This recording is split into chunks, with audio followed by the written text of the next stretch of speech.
How's it going, everyone, and welcome to another episode of No Excuses on VTWProductions.com and YouTube.com with your favorite show hosts, Ara Still, Fenurian, and Volatile, and we're here to bring you the latest news and commentary on the video games industry for the week. But first of all, if you would like to get involved with the show, you can do so by sending us email at noexcusesvtw@gmail.com, by following us on the Twitter at noexcusesvtw, or by joining us in our Discord server, most easily accessed by going to vtwproductions.com and clicking on our logo on any of our recent show posts, which should take you directly to our Discord server. You can join any of our channels and, post garbage in any of our channels. we certainly do enough of that ourselves. Yes. Yep. Yep. Let us know all the thoughts going through your head. And all the thoughts.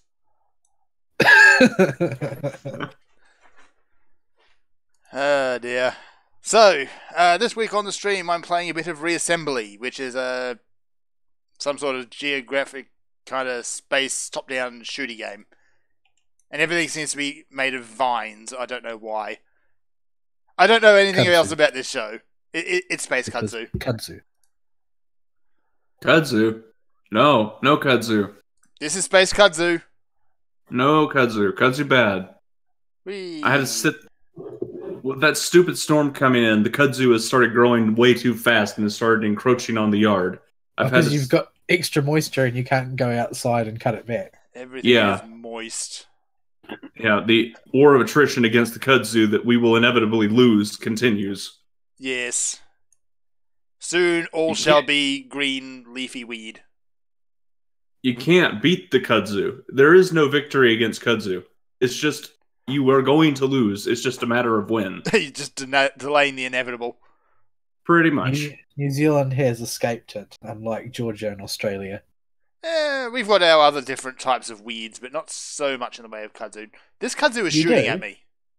Kudzu, in the northeast, where you are, except closer to the coast, there is kudzu.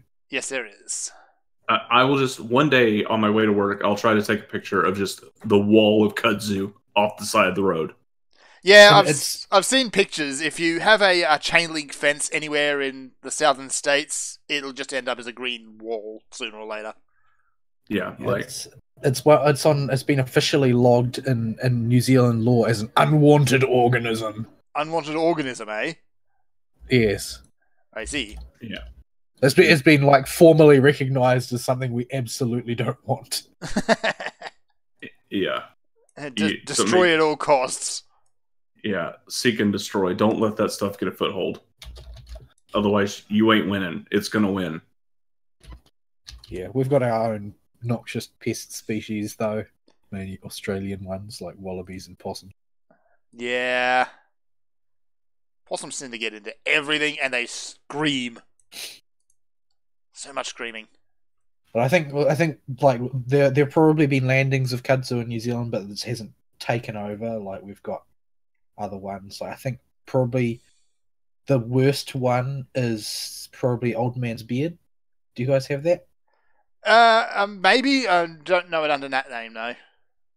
And we would have a different name for it if we did. Yeah. It's not like...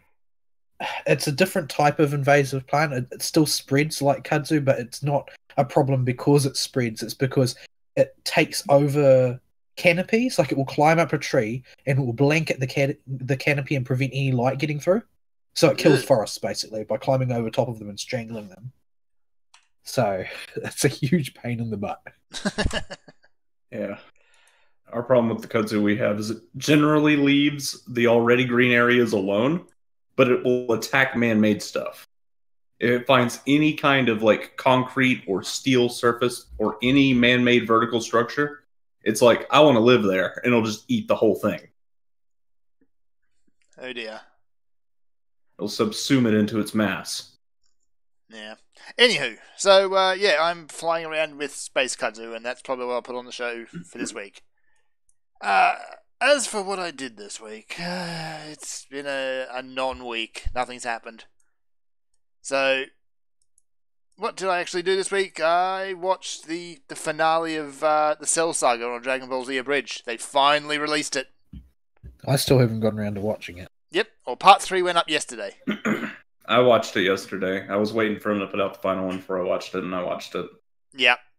It was okay. It wasn't worth the year wait IMO. I still think they did a good job of it. It was okay. It wasn't bad. Well, the question is not really was it worth the wait, and from their production perspective, it's more like was it better that they did it all at once, or should they have done it in dribs and drabs, 10 minutes at a time? Yeah, They should have done it like normal release IMO. The jokes were fairly strong, but not strong enough to hold up an entire movie. Like, there's a bit of a different feeling and expectation going in when they're releasing it like once every month, every 2 months. Like, if they'd have put those out then to tide us over between episodes, I feel they would have hit harder and done a bit better. But trying to sell them all as one big deal and one big event like they did, it just, some of them didn't hit as hard as they should have. It's a certain mentality you go into when you watch something that's been delayed that long and hyped up that big. Yeah. Once something is delayed like that, no matter how good it is, it's never going to live up to people's expectations with the hype. Give it a few months, and people that are just watching it as part of a DBZ Abridged-a-thon will probably find bits to laugh at a bit harder. But right now, I really was not a fan of the delay. Yeah. I guess I wasn't waiting for it so eagerly that I care. So, I don't. This is not doesn't even register with me. Yeah. I haven't watched it yet, but I don't care that I had to wait for it. I wasn't so excited about it that that's something that was on my mind. I was keen on it, but I wasn't going foaming at the mouth at it like some other people were. For me, it just hasn't been the same since Nappa died. Stupid ghost Nappa. He's alive again. One of the Cell Juniors talks like Nappa. Yeah. Does it now? The Cell Juniors are weird. Vegeta.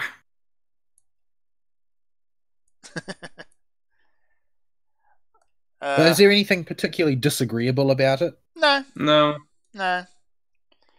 Like, they didn't change any of the plot elements and everything like that, so it all still holds together as well as the original did. They've changed a few of the lines here and there, so characters' justifications for doing various things are more in line with their abridged version, but yeah, it's still good. Yeah, Vegeta had some good moments that were 110% out of character, even for abridged. But yeah, but I think that works in that situation. It worked okay. Yeah, I would hope so, because let's be realistic. Most people watch it for Vegeta. It's true. It's just, I don't want to spoil the big joke that I'm sure Fern's thinking of as well, but there's a point in the last episode at the start where the delivery on one of his lines just kind of is a little cringy because it feels very correct for the character, but very out of character at the same time in regards to what happens to Trunks if you know the arc. Yeah. So yeah, go watch it. It is good, but yeah, it's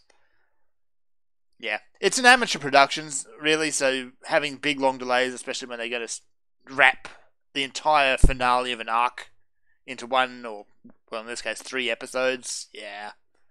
Well, for them, it was less of they are not amateur. It was more of a thing, they're not really amateur anymore, and they're now being contracted to do official things. They are, yes. They got contracted to do the dub for some kind of smaller anime-esque project. And that's what wrapped them up for so long. So I don't know if it's a real fair thing to call Team 4-Star amateur anymore, now that they're being paid and contracted to do stuff. Yeah. Alright, what else did I do this week? Nothing. You did Worm. I did Worm. And still thoroughly enjoying that series. And I've got to admit, though, I think a good chunk of my momentum on it is because it's I'm come in once it's finished. Oh, so you don't have to stop and wait. Exactly, because otherwise it would be agonizing. Yeah, it would be constant, where we're at with Dresden all the time. I was able to move straight on from changes. I didn't have to wait. I came in at changes, so the salt was real. And now the salt continues to be real because we're still waiting for peace talks. Yeah, I came in the week that Skin Game came out or something like that, or real dang close to it. So I've been here the entire Skin Game wait. Yeah. Oh boy. So But yeah, it's going good. The writer tends to love foreshadowing in the Octal and Hordak sense.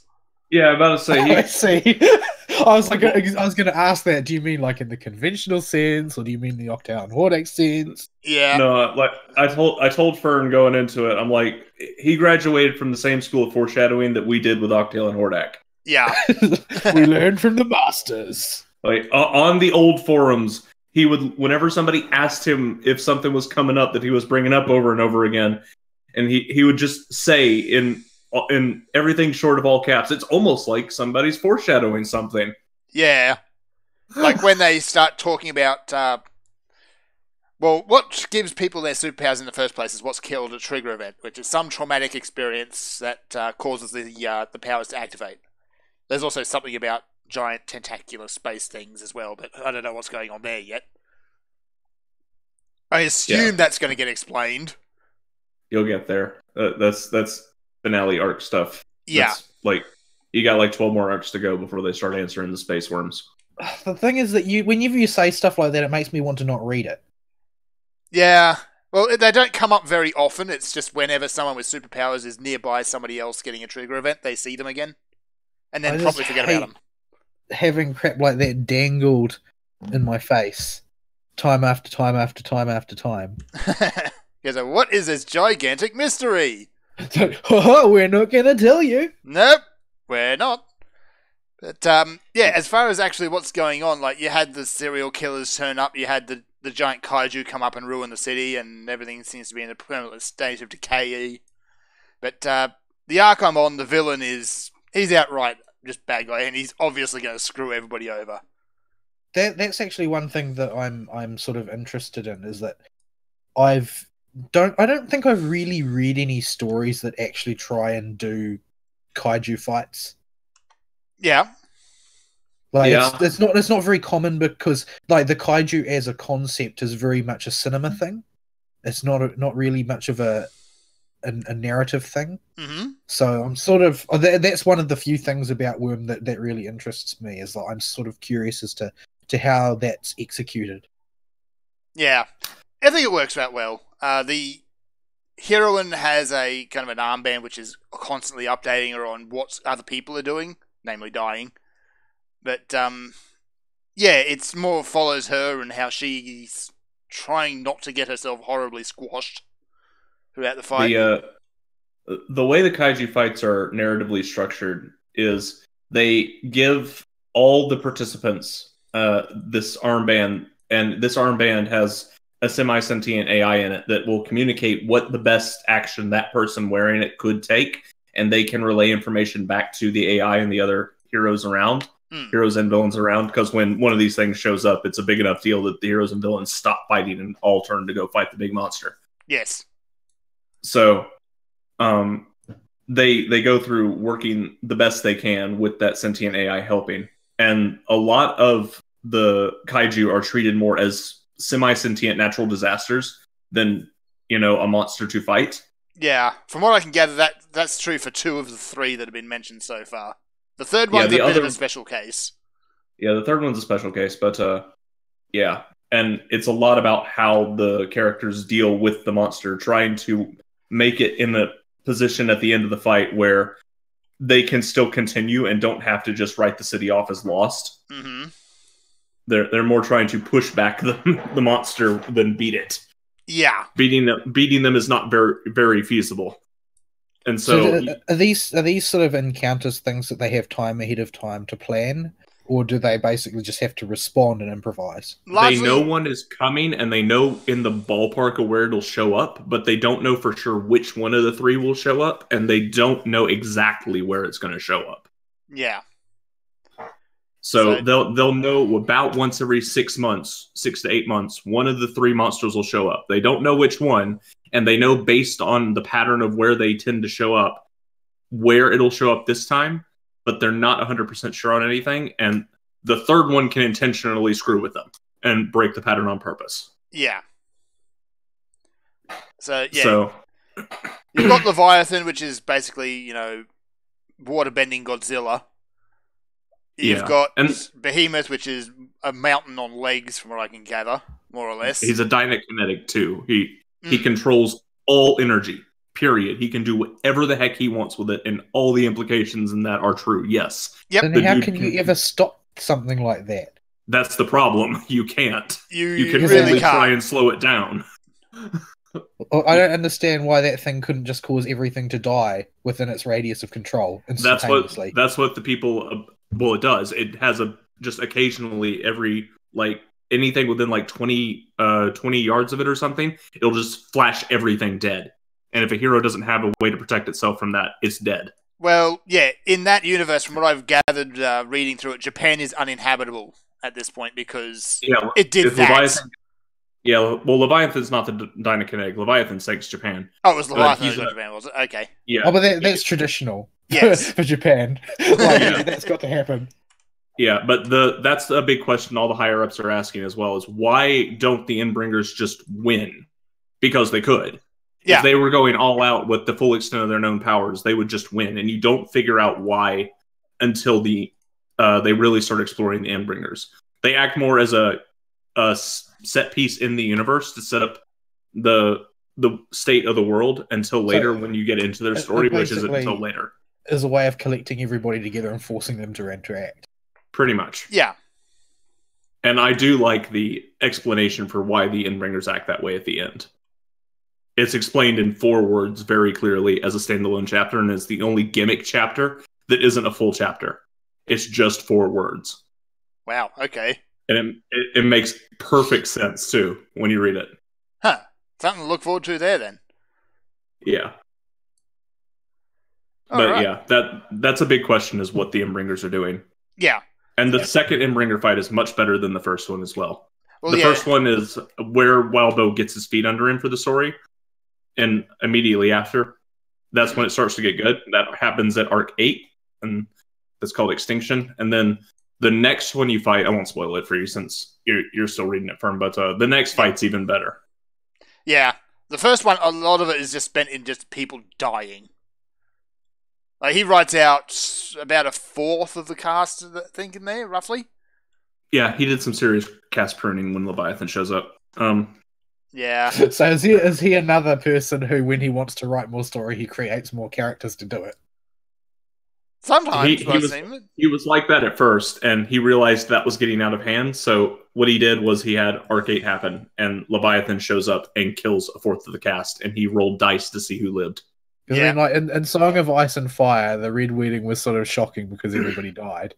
But you can't, have a Red Wedding every few chapters. No. No, he doesn't go ham like that. He only has Extinction's the only real arc where just a lot of characters you've got to know or heard about in periphery die. Yeah. And Taylor was not safe from that, by the way. He had a secondary character called Igus ready to go as the new protagonist if Taylor got owned by Leviathan. He rolled dice for her too. Yeah, it's not good when you have to kill off your protagonist. Thankfully, he didn't go that route. That would have hurt the story pretty bad, IMO, but... Yeah. But he said it was an option, and we can only take him at his word. Yeah, killing off the protagonist could really backfire on things horribly. But yeah.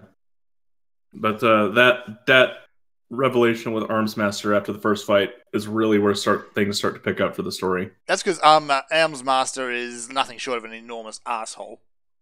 Yeah, Armsmaster is a douche canoe. Yeah. He gets better, though. He's a robot now. Cyborg robot thing. Yeah. I won't spoil what he is later. But he gets better. So that's the other thing about Worm that's kind of weird is Wildbow does not back away from the body horror.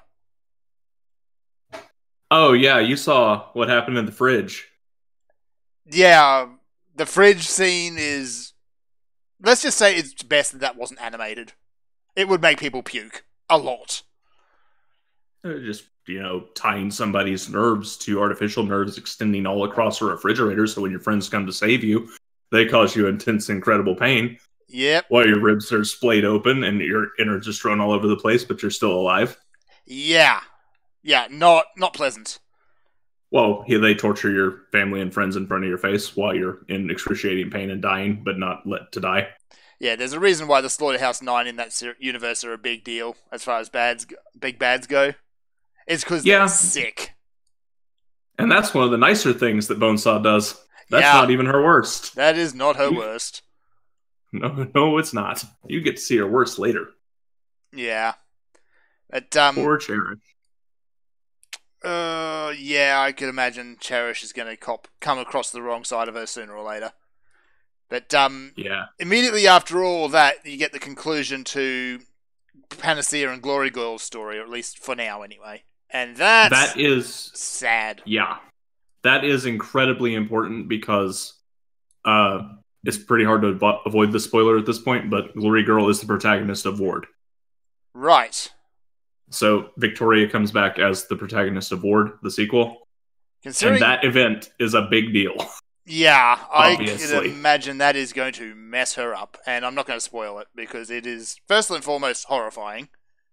But, Just if you plan on reading Worm, pay attention to the characters Panacea and Glory Girl during the Slaughterhouse 9's first arc. Yeah. It's going to come back a lot in the sequel. a lot. Like every other chapter, a lot. Yeah. Alright, so I'm going to leave it there for my week because that's about it. 7-day work weeks. Fun. Fun. All right, Vol. Your turn. Less Worm stuff. More Fate Go stuff.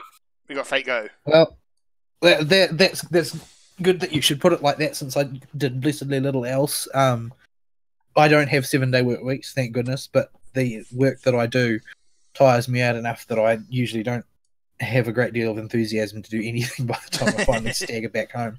But so Neurofest started this week, it got off to a bit of a false start. They broke it.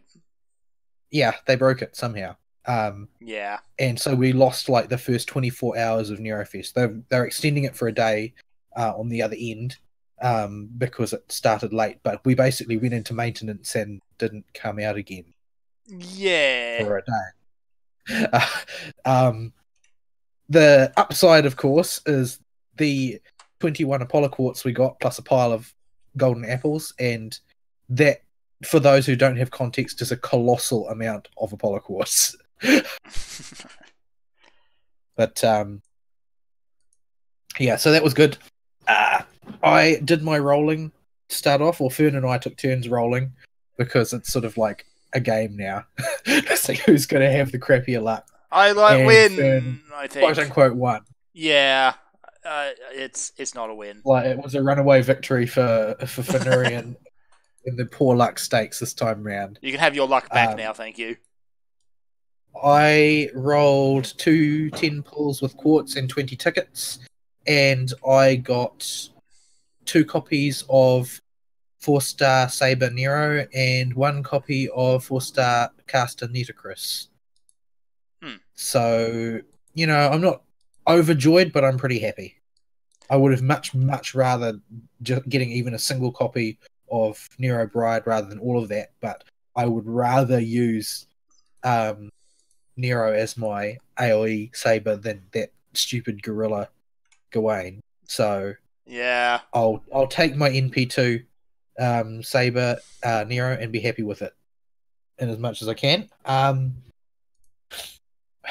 I didn't get as many event CEs as I would have liked, but got enough to get by. I think, sort of, more or less. Not a whale amount, not a terrible amount. So Neurofest is, as I've mentioned before, it's a very grindy event, which is basically the FGO equivalent of the Olympics. Mm-hmm. And there are a series of extremely difficult gimmick battles that I've now got the details on all of them, and they all sound horrifying. The first one, as I mentioned, is true Heracles, basically, with 11 stacks of unremovable guts. And I've seen a video online that you can actually solo that entire fight with a fully maxed out Scathach.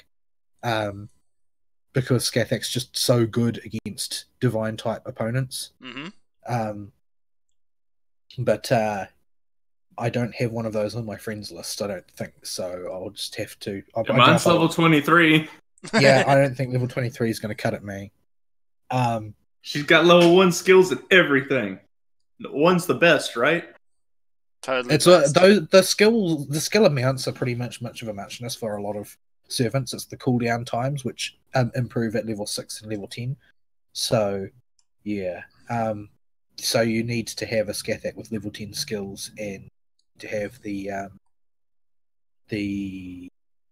Mystic Code, which has Dusted by Cyrus, I think. One you could be wrong about that.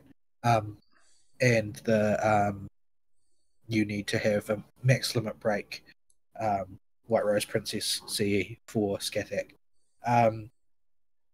So yeah, that's the first one. It's a very difficult battle. The other combinations I've heard that can do it are ones that are just like Jean, Medea Lily, and Tamamo, and you just stall for 4/5 of eternity, or whittling his health down incredibly slowly.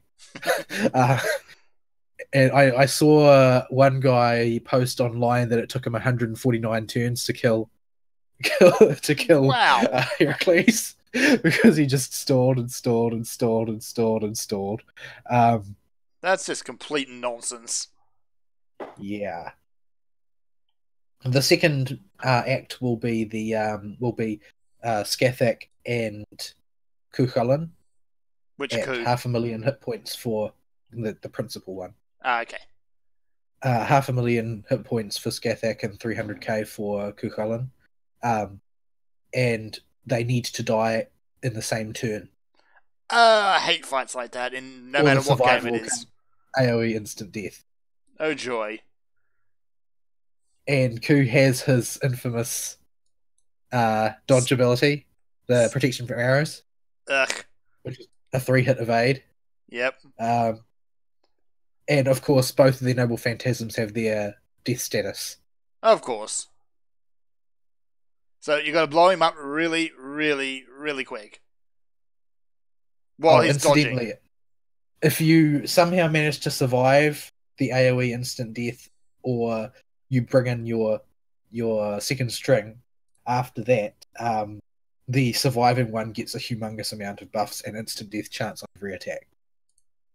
So basically, the take-home message is kill them at the same time. You're not tough enough to deal with the consequences. The third one is 36 Hassans, with Cursed Arm Hassan as the final boss. There's a lot of Hassans. Yes, there's a lot of Hassan. They don't have a huge amount of hit points each, but, there are 36 of them. Yeah. And they cast a whole pile of different debuffs on death and stuff, so you basically need to have debuff removal in a lot of it. And they also have instant death things that they can proc. The non-generic Hassans, Cursed Arm, 100 Personas, and Serenity can all cast death abilities, so you need to have a way to deal with that. I think the way it works is that they buff themselves with the thing, and that I think it goes, if when they die it goes off and kills one of your dudes, so you've got to remove the buff before you kill them, or something like that. But yeah, so you've got to survive the enormous number of Hassans. The fourth one is what looks like the easiest one to me. One that might even be worth me attempting. It might be within range of being doable for me, because I've got it's just Siegfried plus a whole pile of Wyverns, because this is FGO, so they need to be Wyvern everywhere. You got that level ones, the 1-star Sasuke or whatever it is. Savior of France. Kill all the Wyverns. Yeah, but you got Shiki as well. Well, the thing is that Shiki's actually usable for this, but not ideal, because he has a permanent, unremovable 200% defense up passive and a 90% damage cut. Ah.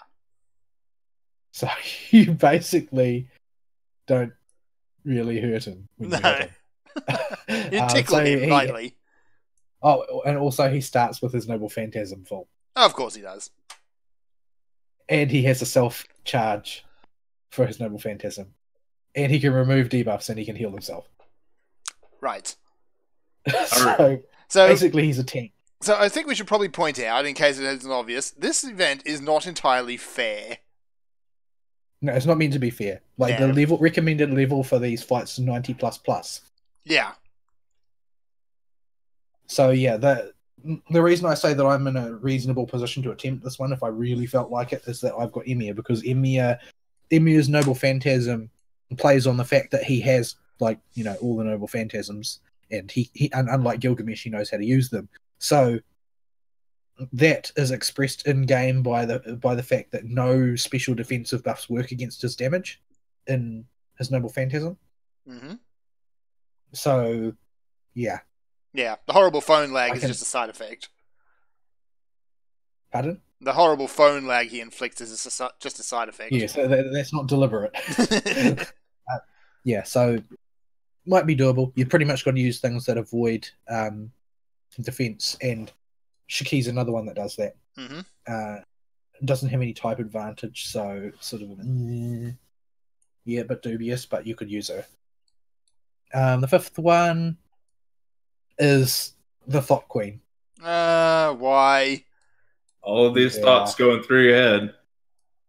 So many thoughts. She comes with the invulnerability buff, 90% arts resist, 90% buster resist, defense up, defense up, defense up, and 90% quick resist. Why? You've got to kill off her minions, basically, and each one of them has a buff attached to it. Are they various flavors of coup? No, they're just the generic Celtic soldiers that she summons all the time in E Pluribus Unum chapter. Ah, right. Yeah, she spams them. Yeah, so it's they also, when they appear on the field, often they do things, and she can charm any and all male servants. Mm-hmm. And she can heal her lackeys, and she can charge their Noble Phantasm, and so on. So yeah. Right. Man, I gotta fire Gil with all the man hate I keep hearing y'all talk about.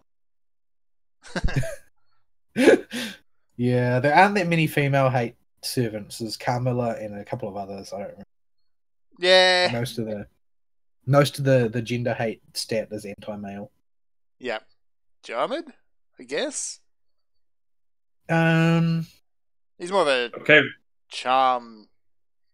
Yeah, I think he's got a charm that works versus females, and I think Fionn has another ability that works on females, but Fion's also like one of the worst cards, worst servants in the game. So yeah, so you could probably just. Well, in my opinion, he's really bad. Okay, Volacel, I dumped all my Lancer EXP cards in Sackcrest. She's level 37. She can do it for you now. I don't think that's going to be sufficient. The sixth one is Gilgamesh. Yeah, of course it's Gilgamesh. With 1.5 million hit points. And when you start the round, when you get up to his round, your Noble Phantasm gauges get set to 0. And you get a 10-turn Noble Phantasm damage reduced debuff. Because of course. And this applies both to your front line and your back line. And his buff, he buffs basically himself every turn for 20 turn. And so his attack goes stronger every turn. So it's a DPS race. And if you can remove his buff, except that he will immediately just recast it, and that will also fill his Noble Phantasm bar. So yeah, it's kind of rough. Scathach's basically the solution to this fight as well, because, well, I mean, he's an archer and he's also divine, so Scathach wrecks face. Though he still has, 1.5 million hit points. So that's still a stupid amount of hit points. other than the fact that you need to somehow survive Gilgamesh for a great deal of time, basically it's a straight up fight. It's like the closest thing to a fair fight that happens. Huh. The finale is, let's see, how do I? Basically, I think it's like it's a bunch of servants. It's like 5 servants or something, or 6 servants. Jack, Medea, Lancer, Artoria Alta, Amakusa, Ozymandias, and Nero. I see. And they all have special abilities. And when they die, they buff the allies that are still standing.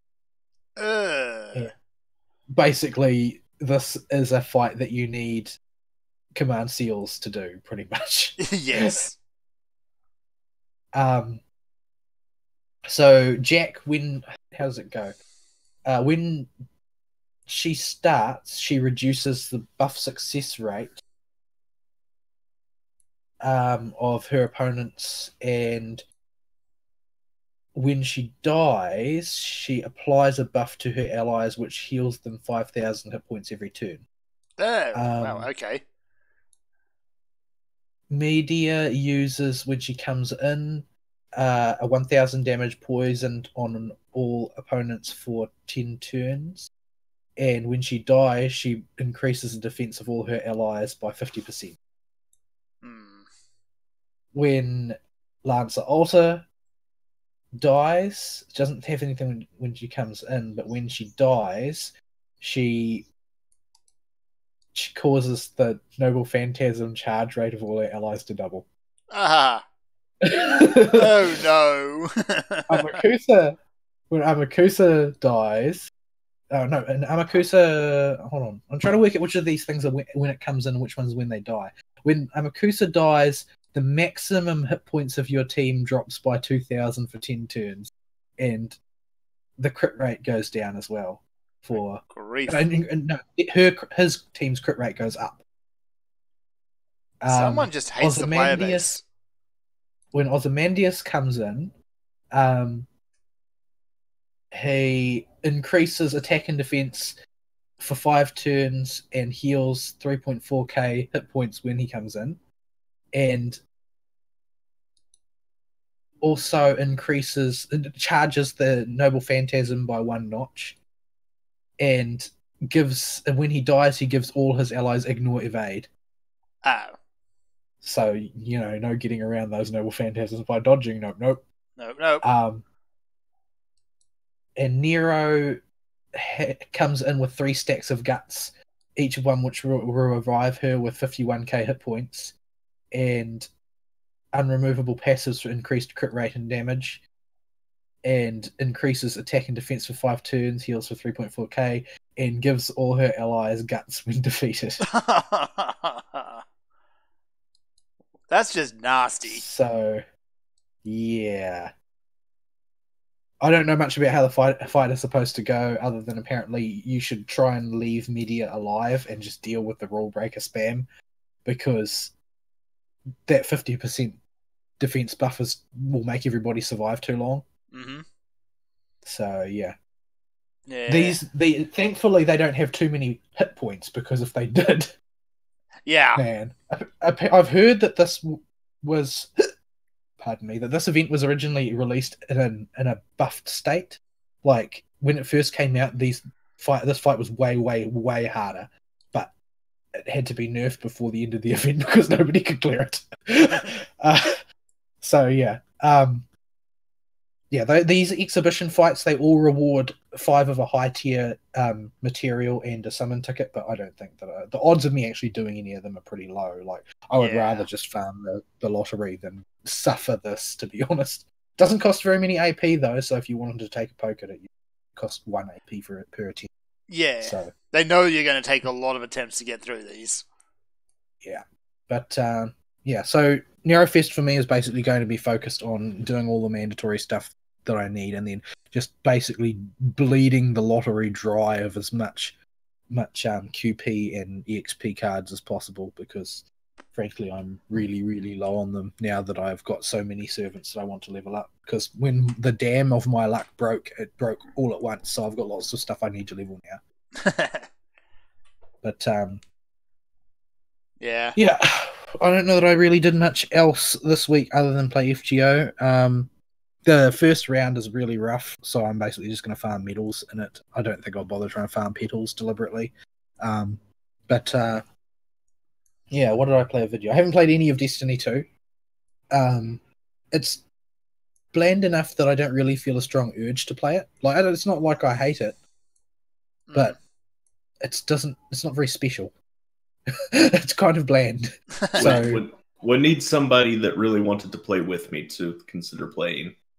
Yeah, the thing is, I don't really want to play. Like, I like it. I like to play. I like to wander around and shoot some stuff, but I don't adore it. I don't like get home from work thinking, oh man, now I've got time to play Destiny 2. Nope. Don't really have that impulse. I've heard that was basically it though. That was what made it not take off, was the sheer blandness of it all. And people are saying that the new expansion has remedied this somewhat by stopping like just recycling enemies constantly, and it's got a bit more character to it generally. That's what people are saying. But I doubt that I'll ever play enough of it to justify buying the expansion, playing it. I played a bit more of Shining Resonance, and the writing is still like sub-mediocre, but the voice acting is so good. It's really strange. Like, such banal writing, but the delivery is just excellent in a lot of cases. And I don't know really any of the voice actors. Like, they seem like an odd collection of people that don't seem to do all that much in that sphere. It's not like the usual suspects that show up in every video game. They're like the B C tier, but they're way better than the average cast at the delivery here. Like, they must have had a director who just really cared about getting the characters just right or something. Because the delivery is way better than I expected. Like, because the writing was so bland, I thought, oh well, they're going to phone it in. But no, the deliveries are really good. They give life to the writing that it frankly doesn't deserve. Sometimes you just get good performances out of dudes when you get a good ADR director. Like, Kira Buckland's always been pretty good. Xander Mobus has been getting a lot of good stuff. He was in Persona 5 as Protag, and I forget what else he was doing. Yeah, I looked at which ones you named as being credible, and to be totally honest, they were the 3 performances that I felt were adequate, but not superb. Yeah, I don't know. This game is so niche that the behind the voice actor page hasn't even filled in the whole page. Yeah, but the ones that really shine are ones that I really didn't expect to.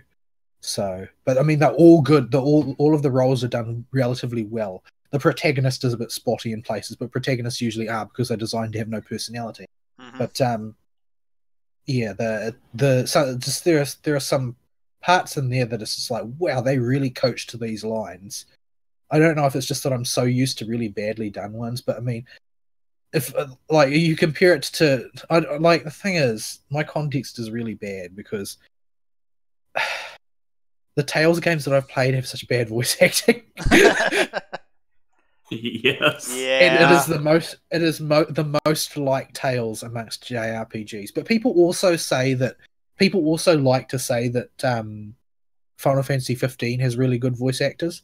But I don't think they really. I don't really think that the voice acting job done there is a patch on the one in Shining. Which then it just startles me afresh every time because I expected it to be really bad. I really did. Yeah. It was because it's a no-name game with a minuscule fan base that has really average writing, and I mean average in the worst possible sense. Like, it's totally uninteresting. But the deliveries, my goodness. I never realized you could do so much with such banal dialogue, but yeah, they do it. So I'm extracting a surprising amount of entertainment about what is otherwise a bland game. Though I'm sort of like, I'm eager to get to the end of it.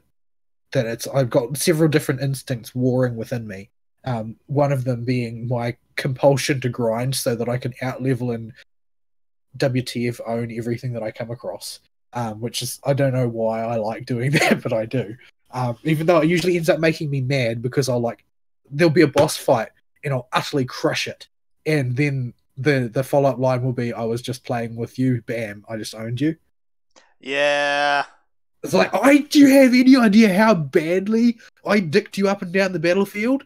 Like, were you there? Did you see what I just did to you? That it's very... Plot armor. Doesn't count. Yeah. That was really annoys me. I would much rather have a fight that has a mandatory loss than a fight that I can crush and then get killed outside the story. Yeah. Outside the combat arena and by the story.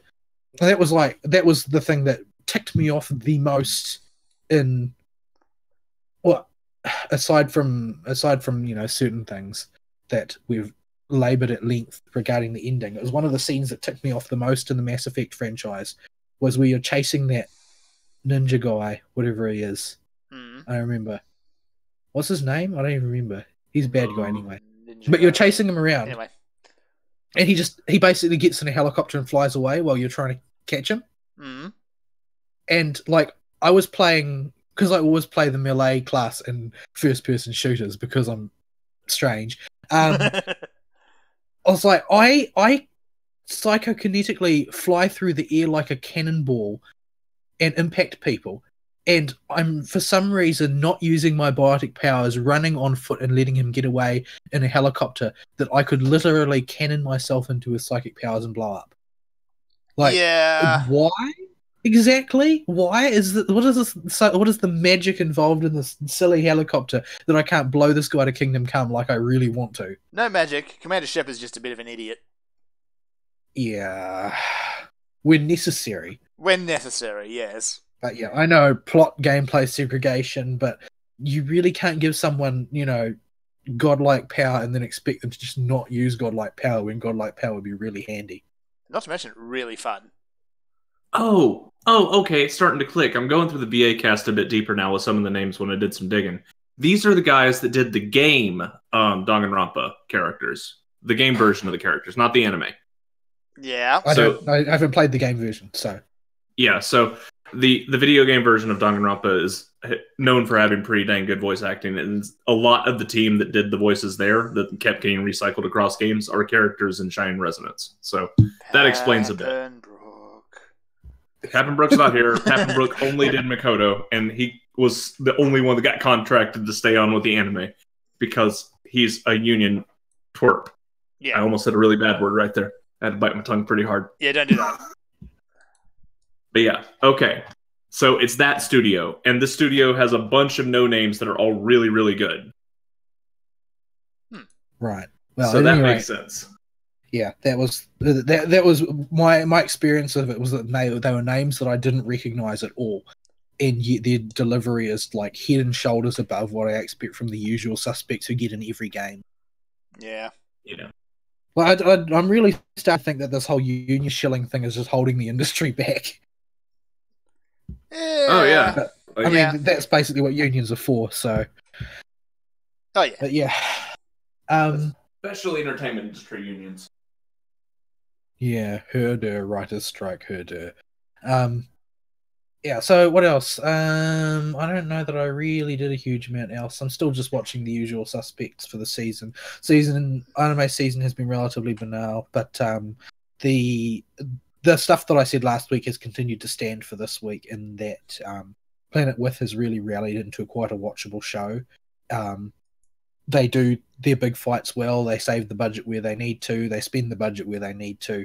It's it's a weird and no-name series, but it hits all the right notes that it needs to be sort of a credible giant robot shonen story. And likewise, Black Clover has sort of found its feet and become quite watchable, but it's quite watchable in a 2005 sense. Like, it feels like 2005 when I watch it. So. In a good nostalgic kind of way, or a cringy way? Yeah, aside from the fact that Asta still hasn't found the volume knob, I think he ever will. Generally speaking, like it does all of the cool stuff that you want a shonen to. Like, everybody works together and then has a bro down when the enemy is like, and then defeats the enemy by working together and stuff, and everybody's like, friendship. Hooray. And then no, I don't think anybody says anything about the power of friendship in those words, but it's always like that, right? Yeah. Because that whole Nakama concept is like the favorite of the shonen genre. Yeah. And then, like, the enemy is the enemy dead? No, he's going to get back up and fight one more time. Oh no, the enemy is totally dead, right? No, he gets up one more time, and then all hope is lost, and then the cavalry comes in and does a super dramatic attack and beats the enemy in one swipe, sort of thing. And it's all the usual stuff. So it's very nostalgic because everybody keeps trying to do things in a complicated and deep matter, and sometimes I just want to see the bad guys get owned. Yeah, like that's very much in my character. Is I always want to see the bad guys get owned. I hate deconstructions generally because they always live in a very nihilistic world where the bad guys get to win. And very few of the deconstructions are willing to go all the way and show that, well, the reason that we have the stories that we do where the good guys win is because the good guys always do win in the end. That's just how it works. But because if the bad guys win, then there's no story to tell. Well, yeah, and that's the thing. I don't like very nihilistic stories, and shonen stories are almost never nihilistic, and that's why I'm so fond of the genre. So, yeah, I like seeing bad guys get their just desserts. Like people, like for instance, when you talk about Worm, for instance, you talk about all the horrible things that the bad guys do, like. That causes all of my interests to converge on they had best get their just desserts in exquisite poetic fashion, or I'm just not interested. Yeah. Jack Slash has his coming. He is probably a nasty piece of work, so yeah, I hope he gets his comeuppance. He is insane enough where he may not realize it, but he gets it. He has his coming. I hope it's ironic. Yeah, like I very, very much like the getting of poetic justice by the bad guys, which is sort of why I was so deeply, grievously offended by Dishonored 2, because the justice that you mete out to the baddie at the end is to give them everything they ever wanted. Yeah, it doesn't quite work, does it? It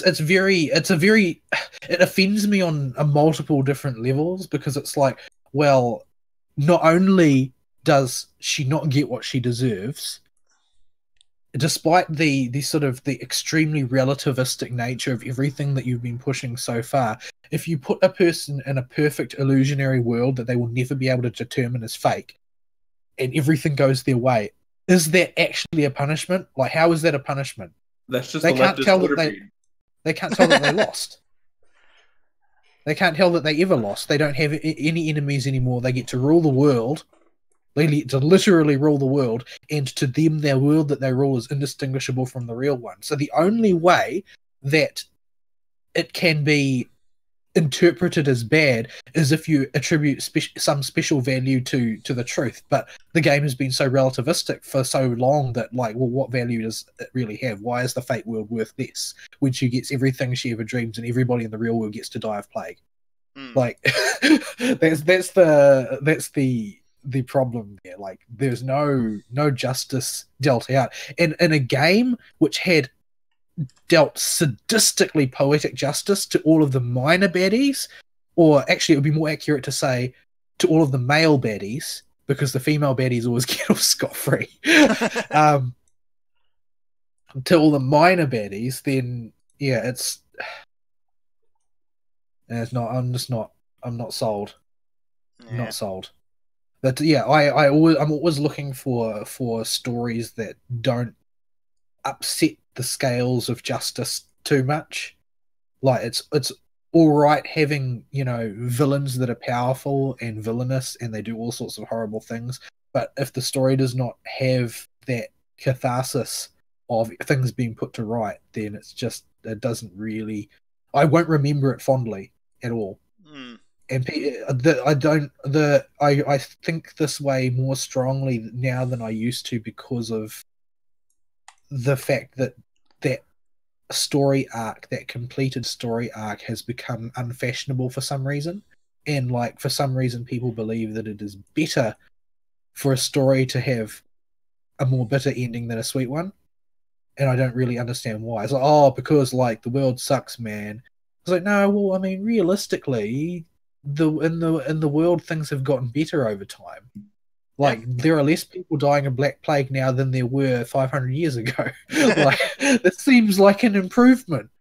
Things can get better when people of goodwill are working towards it. So why are you so hell-bent on telling stories about how things will get worse? You're not making the world better that way. It's why it's so hard to find a good dark story that isn't super edgy. The second you go into full, like, everything's terrible forever all the way through the ending, and you don't conclude your story by having any catharsis at all, you've hit edgy. Yeah. And this is at the heart of why I always labour the point of stories that have bad metaphysics, because you can, the moment that you choose to write a story with nihilist metaphysics, you end up in a situation where, well, even if good wins, it doesn't matter in the end because you've established a nihilistic metaphysical base. Like I've read stories like that, you know, they want to be stories where there are heroes and great deeds, but they establish canonically that the fundamental metaphysic of the world is that everything is meaningless. Mm-hmm. So yeah, I don't believe the whole shtick about humans establish their own meaning, because, you know, anybody can establish any meaning they want and decide that that's the good thing. Then, I mean, that's not really it doesn't hang together in the end, because when everything boils back down to the metaphysics, you're just telling a story where nothing mattered to begin with. So nobody can be villainous or heroic because there was no right or wrong. And that, I think that it sort of unhinges particularly genres like shonen and high fantasy, which are very, very oriented towards the mythic arc, which has to have a heroic ending. Mm-hmm. Like you can't make that story work if there's no metaphysics which establishes a principle of good or evil. Like there's no, if you decide that I'm going to be modern and say that, oh well, it's just materials all the way down, then, well, you then can't attribute any value to your hero's action. Like, because even on the pragmatic level, that value isn't attached to anything fundamental. So yeah, I ruminate on this because I'm trying to work out why I like a show which is the same as all the other shows, except that the protagonist screams louder. So that is not an easy obstacle to get over to get into that show. No. Yeah, and that is entirely fair, but yeah, I've got a volume control, so I can live with it. Turn the volume knob down whenever Asta shows up on screen. Problem solved. You would have to get me in a pretty, like, drunk mood or something to get me to work around the human caps lock machine. Realistically, I've usually had a drink or two when I watch it, so it's a little bit easier that way. But it's incredibly juvenile, and it makes me giggle a little bit because, you know, as I said, it's like 2005, so I've dialed the clock back, you know, more than 10 years. Yes. And so the fact that it leans pretty heavily on toilet humor once in a while is okay. Yeah. Like, there's a running joke basically that the head of the captain of the Black Bulls just spends a lot of time on the dunny. Like, of course he does. Like, just sort of, I don't know, meditating. I guess there are some people who do that. The old thinking throne. Yeah, pretty much. Yeah.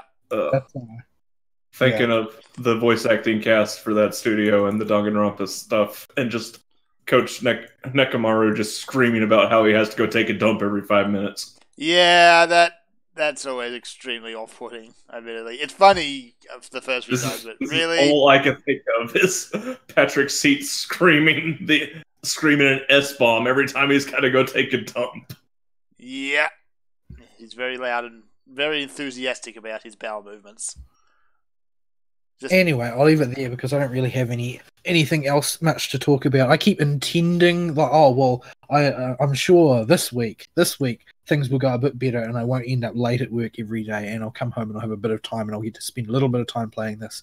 or a little bit of time playing that, or I'll get to watch an episode of this that I haven't had time to watch or something. And it never, ever, ever plays out that way. Nope. That's life. Just deeply, deeply frustrating. I need a new job. Yeah, one with less French people by the sound of it. Yeah, I'm not really fond of having a team of people from offshore come and sneer at me about how I'm doing my job badly without offering any meaningful criticism other than, oh, you're overstaffed, while, being obviously understaffed. Yeah, I think that there's a bit of a problem with their logic. Like, I think that they, because if all of our volume of work was work of one type, then we would be overstaffed, because we would be able to push it all through one process. Or even 2 processes might be fine, 3 might be fine. But with Factors, we've got diverse different things we need to do. And if you need, say, 3 people running the enumeration line and 2 people running the detection line, and then you get in something which is neither enumeration nor detection for those types of samples, that means you take one person out of the process and send them off to do something else. Meaning that the primary process then breaks down and slows down to a crawl compared to what it was doing before. Mm-hmm. So, yeah, you have to break one system in order to start up another system. So when you've got diverse work with multiple systems, you need a lot of staff to keep it ticking over so that you don't end up destroying your productivity in one line in order to support productivity in another line. But I think that they are operating on a basis where they're used to appraising laboratory systems with much higher turnover in general terms for all processes, as opposed so that they can support a whole staff member being dedicated to each process rather than having to pinch people from here and there and therefore damage other processes. So yeah, I think that they're operating off of a mentality which really applies to their template and not to the real world. Yeah, that's the way these consultants usually function.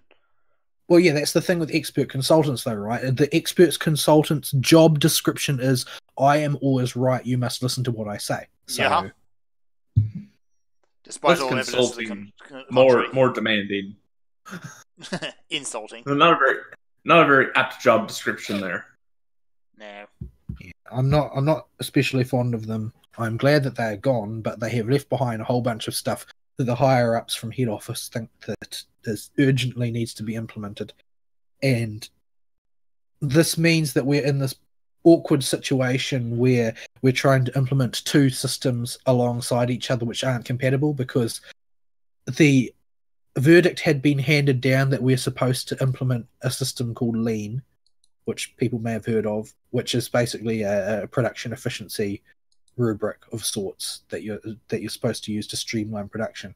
But the thing is that the French team don't believe in Lean. They've got their own thing called Goal Organization, which is directed at similar ends but has a different philosophy. Mm-hmm. And now we have been instructed to implement both of them at once. Oh, jeez. So, yeah. So, yeah, 2 conflicting piles of corporate faff by the sound of it. Yep, that's pretty much what we're dealing with here. I'm none too happy about it, and it's causing everything to slow down and causing the supervisor to spend more time in the lab when I would rather she just let us get on with things instead of micromanaging.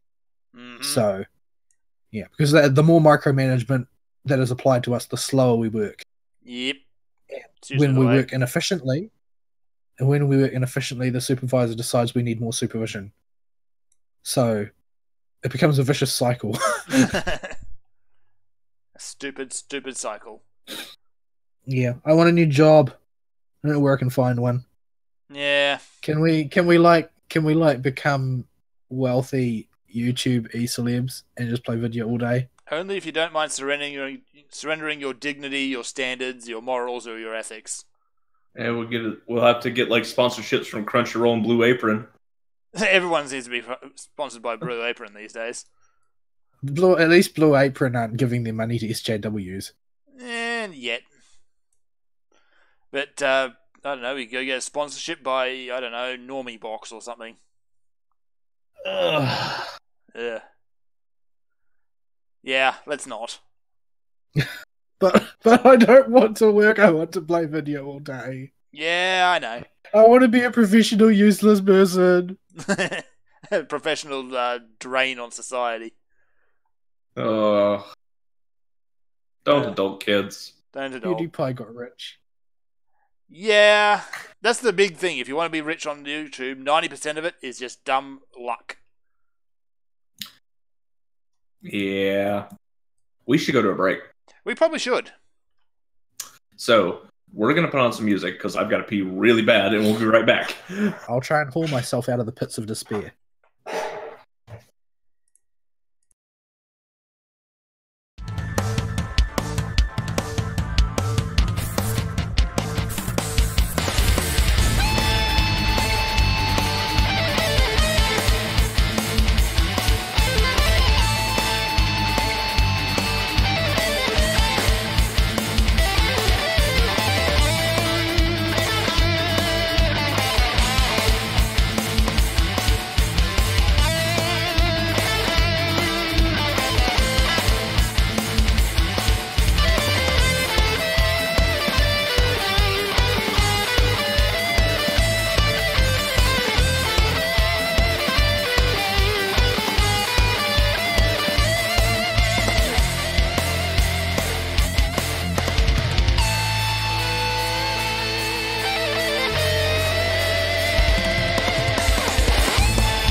And we're back. So, What? we were in Boss Week. What? I'm done. You know, Okay. You done? My voice is done. Okay. All right. So, I got at least one book recommendation for y'all this week. A continuation of an old series I talked about a while 8 ago. months ago-ish. So this was another one of the list of influences that made me write the last tabletop universe I wrote, and that was the Super Sales on Superheroes, also known as the Superhero Slavery series. Yeah, I've seen this series and I've kind of steered around it so far, but we'll see. It's pretty good. It's like a harem anime written by somebody in the West about superheroes. It is the protagonist. You're basically saying that it's incredibly cringy by saying that. Yes, it is, but it's cringy in a funny way, and it's meant to be cringy. It's not like accidental cringe where somebody's getting embarrassed. It's clearly meant to be written this way on purpose, so it's okay. So my natural cringe aversion doesn't really kick in with this series because it's clearly meant to be ridiculous. Right. So the premise of the series is, since it's been so long, is a supervillain takes over a section of the world in a world with superpowers. And this one guy, Felix, has the superpower to adjust and modify anything he owns that gains more powerful the more stuff he legally owns, as long as the world recognizes that he owns it. And this includes people. And this includes slaves, which the supervillain now makes all ex-superheroes. I see. And binds them with another Geass-like power into slavery. So Felix goes around and buys up as many superheroes as he possibly can.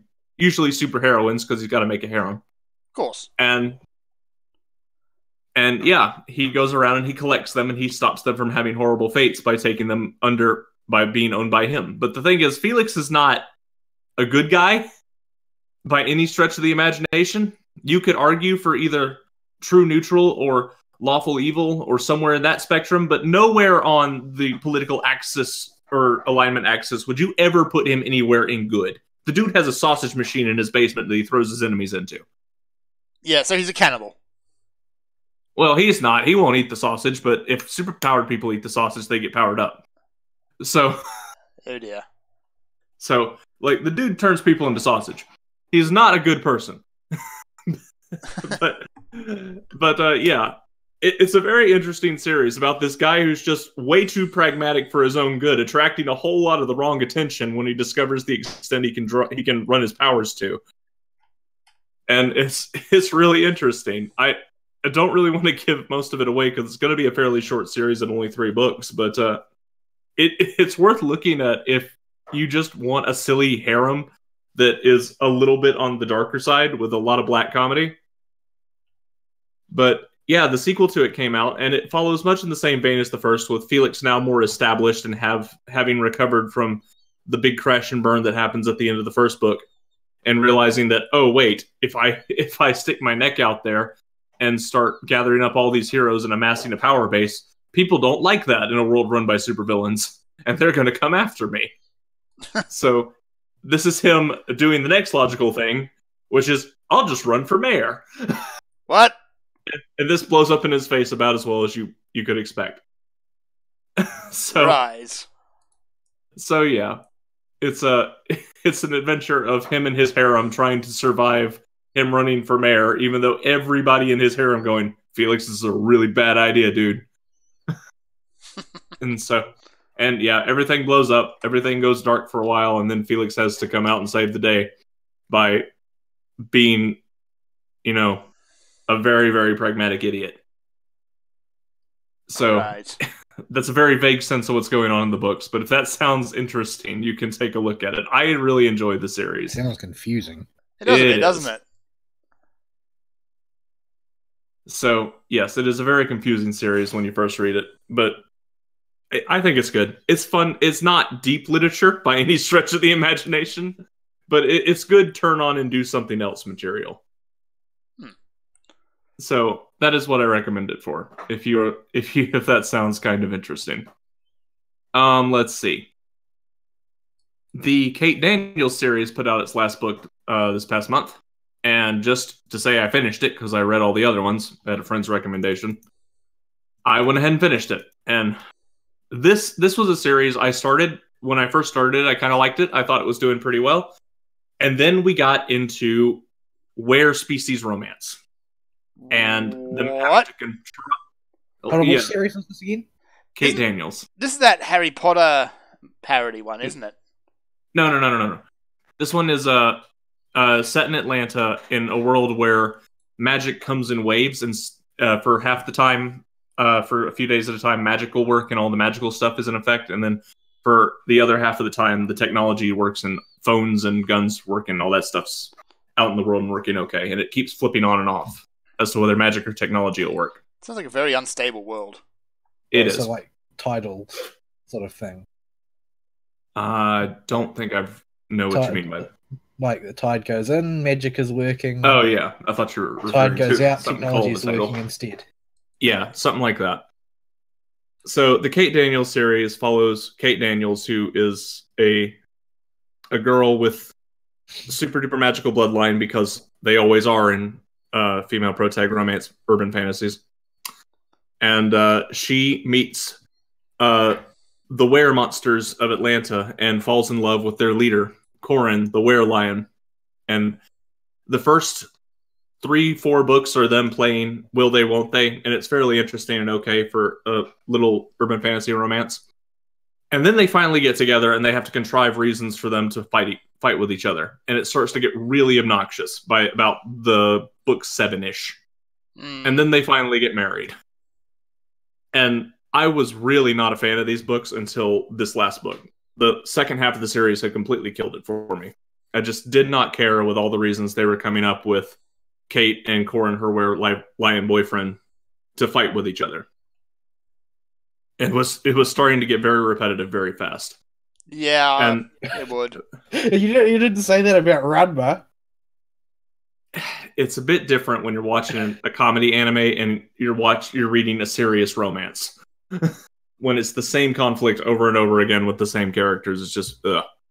But the universe was fairly interesting, just completely bogged down by this romance that kept spinning its wheels, doing the exact same thing over and over again. Well, they finally got married. Yeah. And this was the greatest thing ever to happen to this series.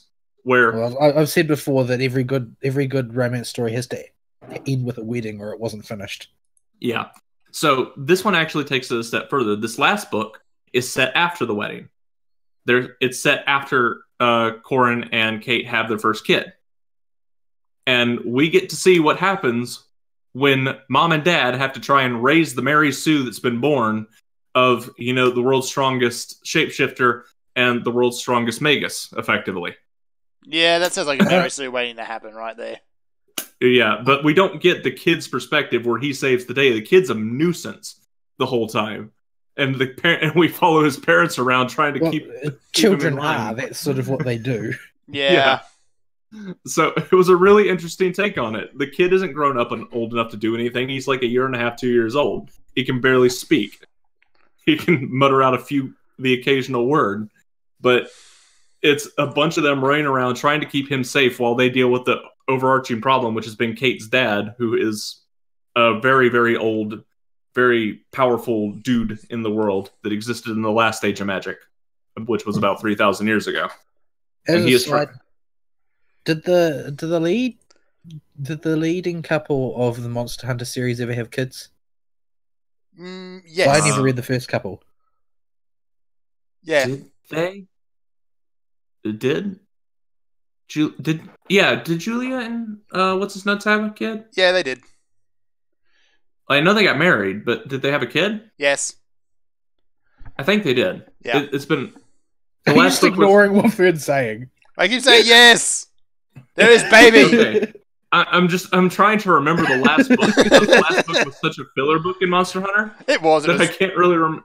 It was all set up last book, so my memories of the series is a little fuzzy. Yeah. It was a bit of a grey-paced book, unfortunately.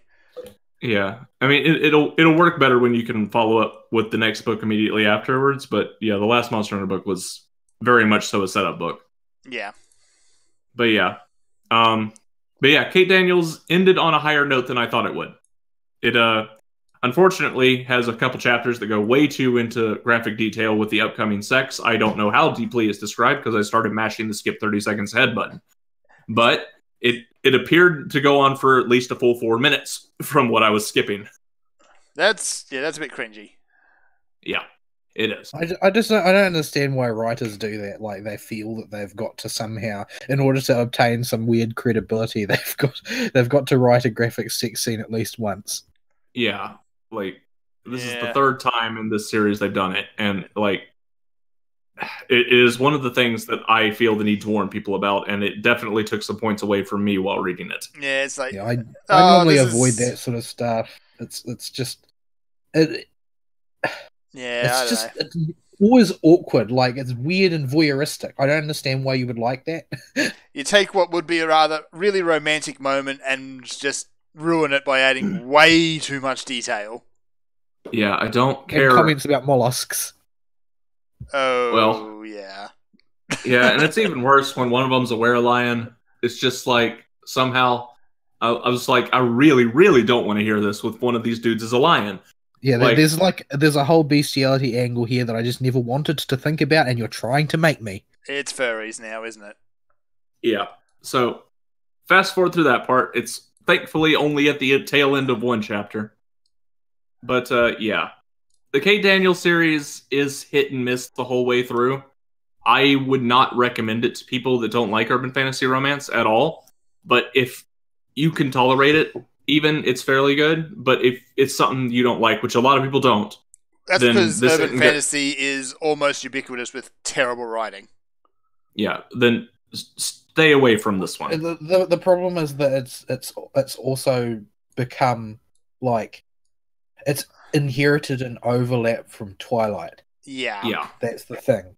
Like, and I think that like you could have urban fantasy romance without any animals. You could, you don't but they need never to involve do. Animals. Like that's the thing. Like, I would be perfectly okay with urban fantasy romance stories if they didn't always have animals as one of the partners. Like, come on, what is you're just trying to hide the fact that you're a pervert, aren't you? Like that's what this comes down to. Yeah, like everybody that I am convinced that Iona Andrews is a closet furry. Closet, yeah. My backside. Yeah, it's just, and yeah, that does make it hard to read at points. There is a cool overarching world here, and Kate is a fairly competent protagonist. She is definitely not Bella in this case, but it's still just she's having sex with a lion.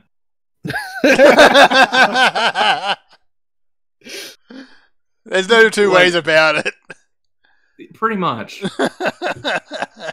I mean, yeah, there's stuff to like in the books, but at the end of the day, it's a romance between a girl and a lion. Yeah. Yeah, it's a furry displacement activity. There's no two ways about it. Like I don't buy it. I don't buy into your bullcrap. You're only writing urban fantasy romance because you want to write furry fan fiction. Like, it's unfortunate. If they had just made Corin, a really strong, super strong dude or something, and just not stuck any pre-existing. You could give him any kind of other weird ancestry, like some sort of Fey ancestry or something. You make him an animal, and you suddenly this is a furry story. Yeah. And they do cool things with it, but the fact that it's a romance just kills it.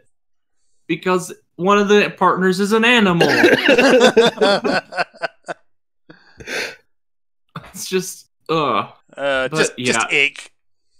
Tread lightly with the Kate Daniels series. It is not a bad series, but one of the partners is a lion. Yeah.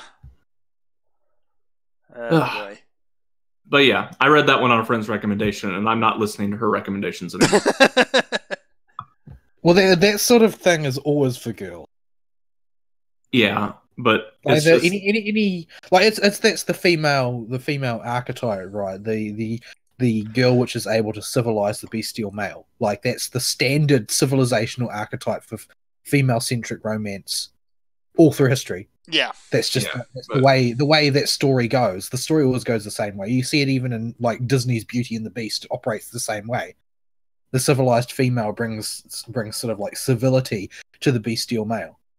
But yeah, and I could have lived with the story like that. It would have been great if he wasn't a lion.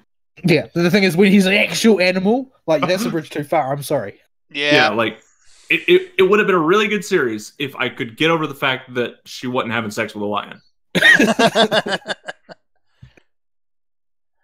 Yeah. But yeah. That's just nasty. Squick. But yeah, Very. read the synopsis. Read at your own risk. It is not a bad series, but somebody has sex with a lion a lot. In detail, by the sound of it. Yes. Unwanted, It's a skip. undeserved Graphic detail. Yeah. If you get hooked in by the world and the setting they got going on, which is fairly interesting, get your finger on that skip button because you're going to need it. Yeah. Yeah. That's about as far as I can recommend Kate Daniels to you. But yeah. I wish I could think of a better way to describe Super Sales on superheroes, but because it's going to be a very short series and it's really hard to talk about any of it without giving it away, you're really just going to have to take my word that it's pretty good and just check the synopsis and the reviews.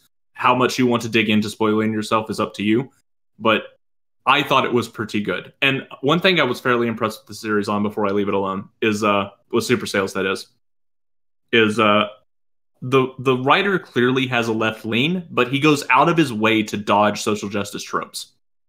He deliberately will do things like say, it's only the cops in this county that are bad. The rest of the cops seem to do their job fairly well and are good people. Yeah. Like you could say, oh, that's dodging social justice tropes, but that's also what we in this part of the world call having common sense. Yeah. America.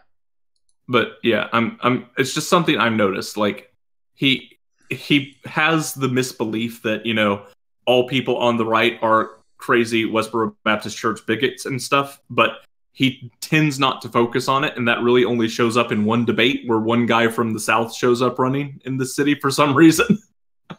Right. But it's just there's a clear left lean here, but he goes out of his way not to offend the right, which I did appreciate. Yeah. Well, I mean, that's not only is that like you're actually writing to the common sense of the real world, but furthermore, like you're sort of screwing yourself if you decide in advance, like a priori, there are no people on the right civilized enough to read, therefore I don't need to write for them. Yeah. But then the other But series I had, which, yeah, every time you start getting into the series and into the story, it's, you know, virtue signal. It's like, I want to get a Hugo.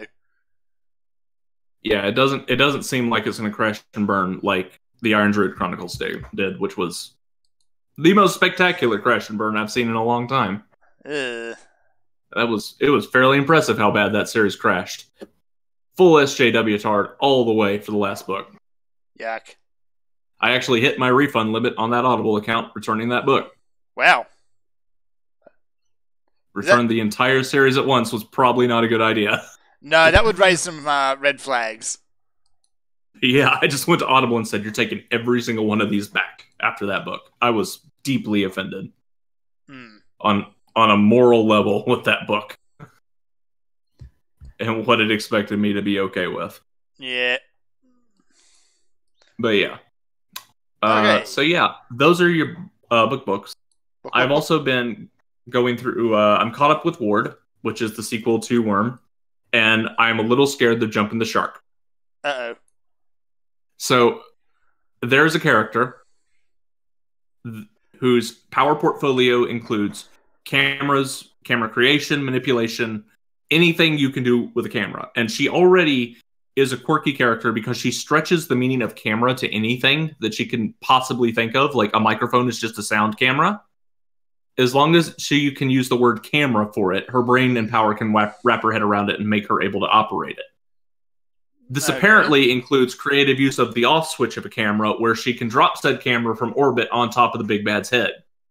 That's not how those work. But it works in context in the scene, but it's really close to jumping the shark with it. Yeah. Like that's about at the stretched limits of what I'm willing to take in that universe with that particular power set. But it is quickly becoming a meme in the fandom that Kenzie can do whatever she wants with cameras. Everything is a camera. Is there any chance that this is a fake out? Like the character's actually not, her powers are not what she thinks or says that they are all along, and that there's some sort of bullcrap at work here. It can be, but she's been a part of an established superhero team before the sequel, and she triggered really young, so there's a chance she doesn't understand her powers. But the fact that she's had people study her and she's been on a proper hero team with professionals looking at her power, trying to figure out what it does.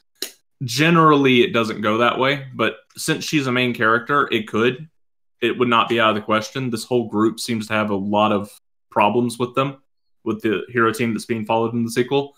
It's just the way it comes off is really weird. It's believable in universe, but just barely. Nah. So that was a little worrying. But other than that, Ward has been okay. It is not as good as Worm. All right. Like, no two ways about it so far. We have not had our big event yet, at least in the audiobook. We are just starting the first big fight. And yeah, like Worm, it's either taking its time to get its feet underneath it and taking a long time establishing the characters, or it's just not as good, and we'll have to wait and see.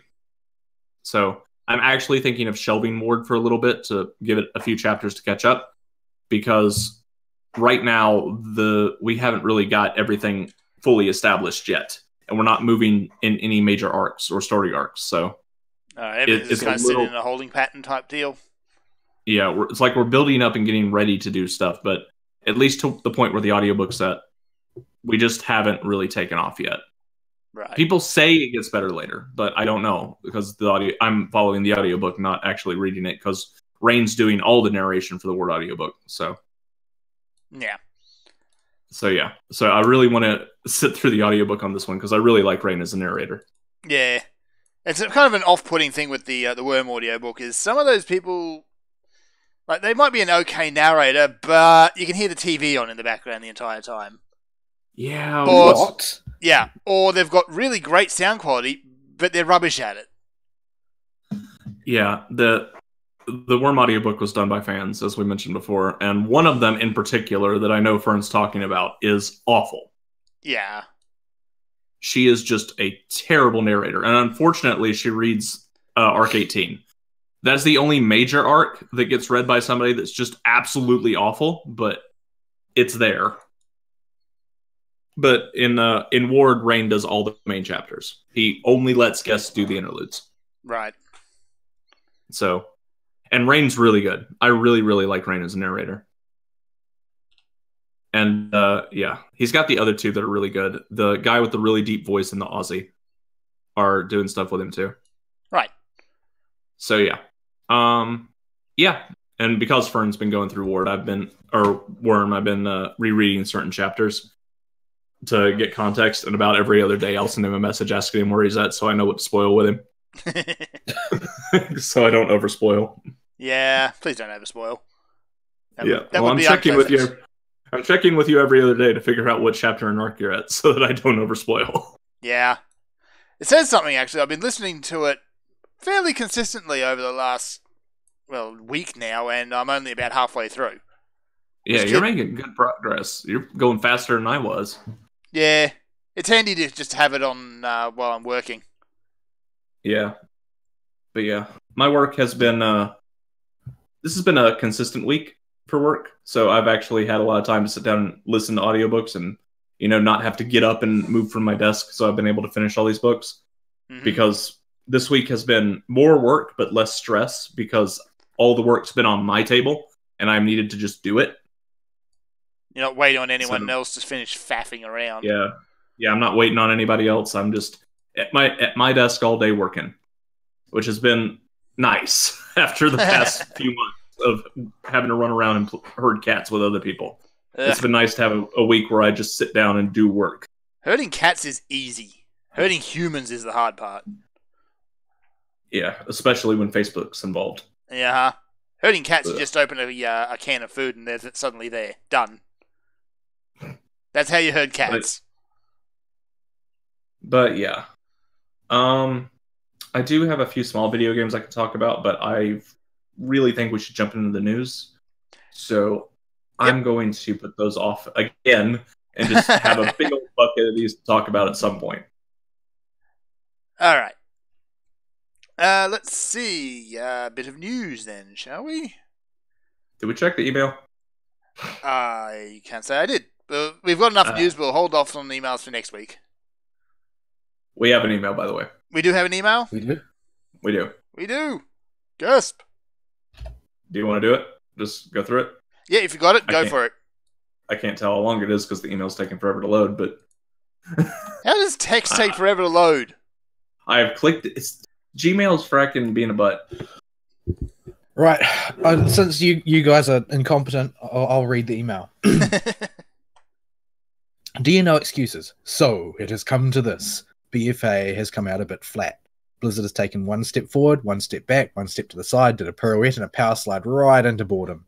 Yeah. It's hard to imagine that after making the exploration aspect of Legion fun, they made BFA this bad. Rares and treasures became... What? Rares and treasures became from an exciting find with loot to literally 5 to 15... Okay, so I think what he's trying to say is that rares and treasures have come from being an exciting find with loot to literally just 5 to 15 war resources and grave ender trash. Yeah. Professions also got the short end of the stick. While the Professions quests might have been a bit overwhelming for engineers and jewel crafters, I liked the part where you didn't just create 50 items to level up your trade skill, then click on the trainer to gain new recipes. Guess how it works now? My leatherworking got like 40 points just from making hardened Tempest hide, which is just normal Tempest hide combined with vendor-bought tanning oil. The story is kind of weird too. Blizzard is not exactly the master of subtlety. The evil Alliance advisor is literally Ursula from The Little Mermaid. I wouldn't be surprised if she returned in the next raid in octopus form. The Horde traitoress is similarly well hidden. Anyone saying good in that tone can only be a bad guy. However, this is where the similarities end, because almost as if the Horde storyline was written by one person in the Alliance 3. Oh dear. You see all 3 zones in Zandalar end up culminating in Uldir. Of course, that makes it a bit weird for the Alliance to ever set foot in that raid, but I guess the Horde will similarly no reason to set in the next tier of raiding that will be based on the Alliance storyline. Said storyline being 3 separate conspiracies, one literally just being a coup without any overarching theme. It feels completely disjointed compared to the Hordes. Also, Jaina. She is the main character for the Alliance side, yet she completely disappears not only for 10 levels, but until you do all 3 zones. Granted, she was jailed for treason, which she was sort of guilty of. But then again, this is not good storytelling. When she shows up, we have to help her with literally daddy issues. Again, sort of justified. But once the mother-daughter reunion is done, the whole everything is just sort of left hanging while the next raid comes out. The Horde main storyline is a lot more present than this. At least their princess is around. Yeah. As for what cemented the whole 2 writing teams idea in my head, the Horde prelude has a prison break that ends up with Stormwind getting set on fire. Notice a theme here. There is absolutely no sign of the fire in the Alliance prelude, and Anduin doesn't even know about the prison break until he is informed, despite literally patrolling the streets with his men looking for the escapees on the Horde side of the story. Huh. Also, Uldir is literally cancer. Blood tumors everywhere. I wanted to write about Epic Battle Fantasy V, which is going to release real soon, but this email is long enough already. Maybe next week. Serathis. So, well, it's bad for you. We have a meat zone. Bad for you. So, BFA. Pretty much everything that he said in here is, well, what's been striking me about the BFA feedback, because I have continued following it, is that the feedback is surprisingly unanimous, and unanimous that it's bad. From what I've been hearing, basically everything in BFA is like Legion, like 0.9 beta sort of thing. Like it's Legion with all of the cool parts of Legion trimmed off and just leaving the janky core systems of Legion behind. Like, there are a lot of criticisms that you could level at the artifact weapon system and at the legendary system particularly. Like, these systems, they caused a lot of problems. They were difficult to handle and difficult to balance and so on and so forth. However, they were sort of very swingy and interesting things for the most part. Like, having those things there made a real difference. It changed how you operated within the game. It changed how you play your characters. It affected lots and lots of things. Not always in a good way. Sometimes having the big effect was more of a perilous thing than a beneficial thing. But they certainly, made life interesting. In the case of BFA, what I've been hearing is that Azerite gear is dull as ditch water. Like, it makes it virtually impossible to determine ahead of time whether or not you really want to use a given item unless you spend a lot of time theory crafting it out beforehand. And you often get pieces of gear that they are better than the gear you've got, but you can't use them. Because you don't have the special prerequisites associated with your Azerite necklace or whatever the thing is, or gear that has got a high item level but is actually worse. Things like that abound apparently in this system, meaning that the Azerite system has just become an intellectual burden on determining how to build your character. It's basically similar to. Imagine if we got reforging back, except that the stats that you got from reforging were random. so you basically just had to sort of keep trying and fiddling about until you found a combination that was better than the previous one. Yeah, but I've heard similar things about the exploration. Like, the zones look nice enough, but there's not really much in them except for like a very, very curated and directed forced march through a storyline.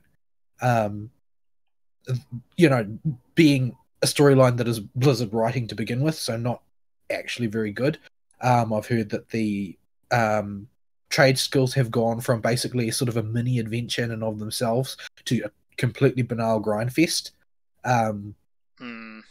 Yeah, so basically everything that he's saying is stuff that I've heard from multiple different avenues myself. Even though I'm not involved in playing the game, I still heard about it. Yeah.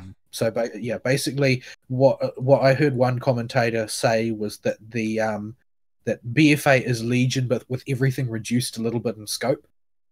So not in a good way either. Azerite is basically the artifact system with all of the cool and important things trimmed off, so you don't have cool artifact abilities or anything like that anymore. You've just got banal, tasteless passives. Like they brought all the plus 1% back that they trimmed out of the talent trees way back when. Yeah. The characters, the way the classes play is all like, you've lost all of the cool things from your artifacts, so they're all just sort of a little bit duller than they once were. Because you didn't have all of these extra abilities proccing all the time, and ways where you've got a completely different operation every time you change spec, because you've got these abilities which add an extra layer onto when you've got your artifact weapon equipped and so on. Like, everything is just, it's pared back to being a bit more of a bland and tasteless version of Legion.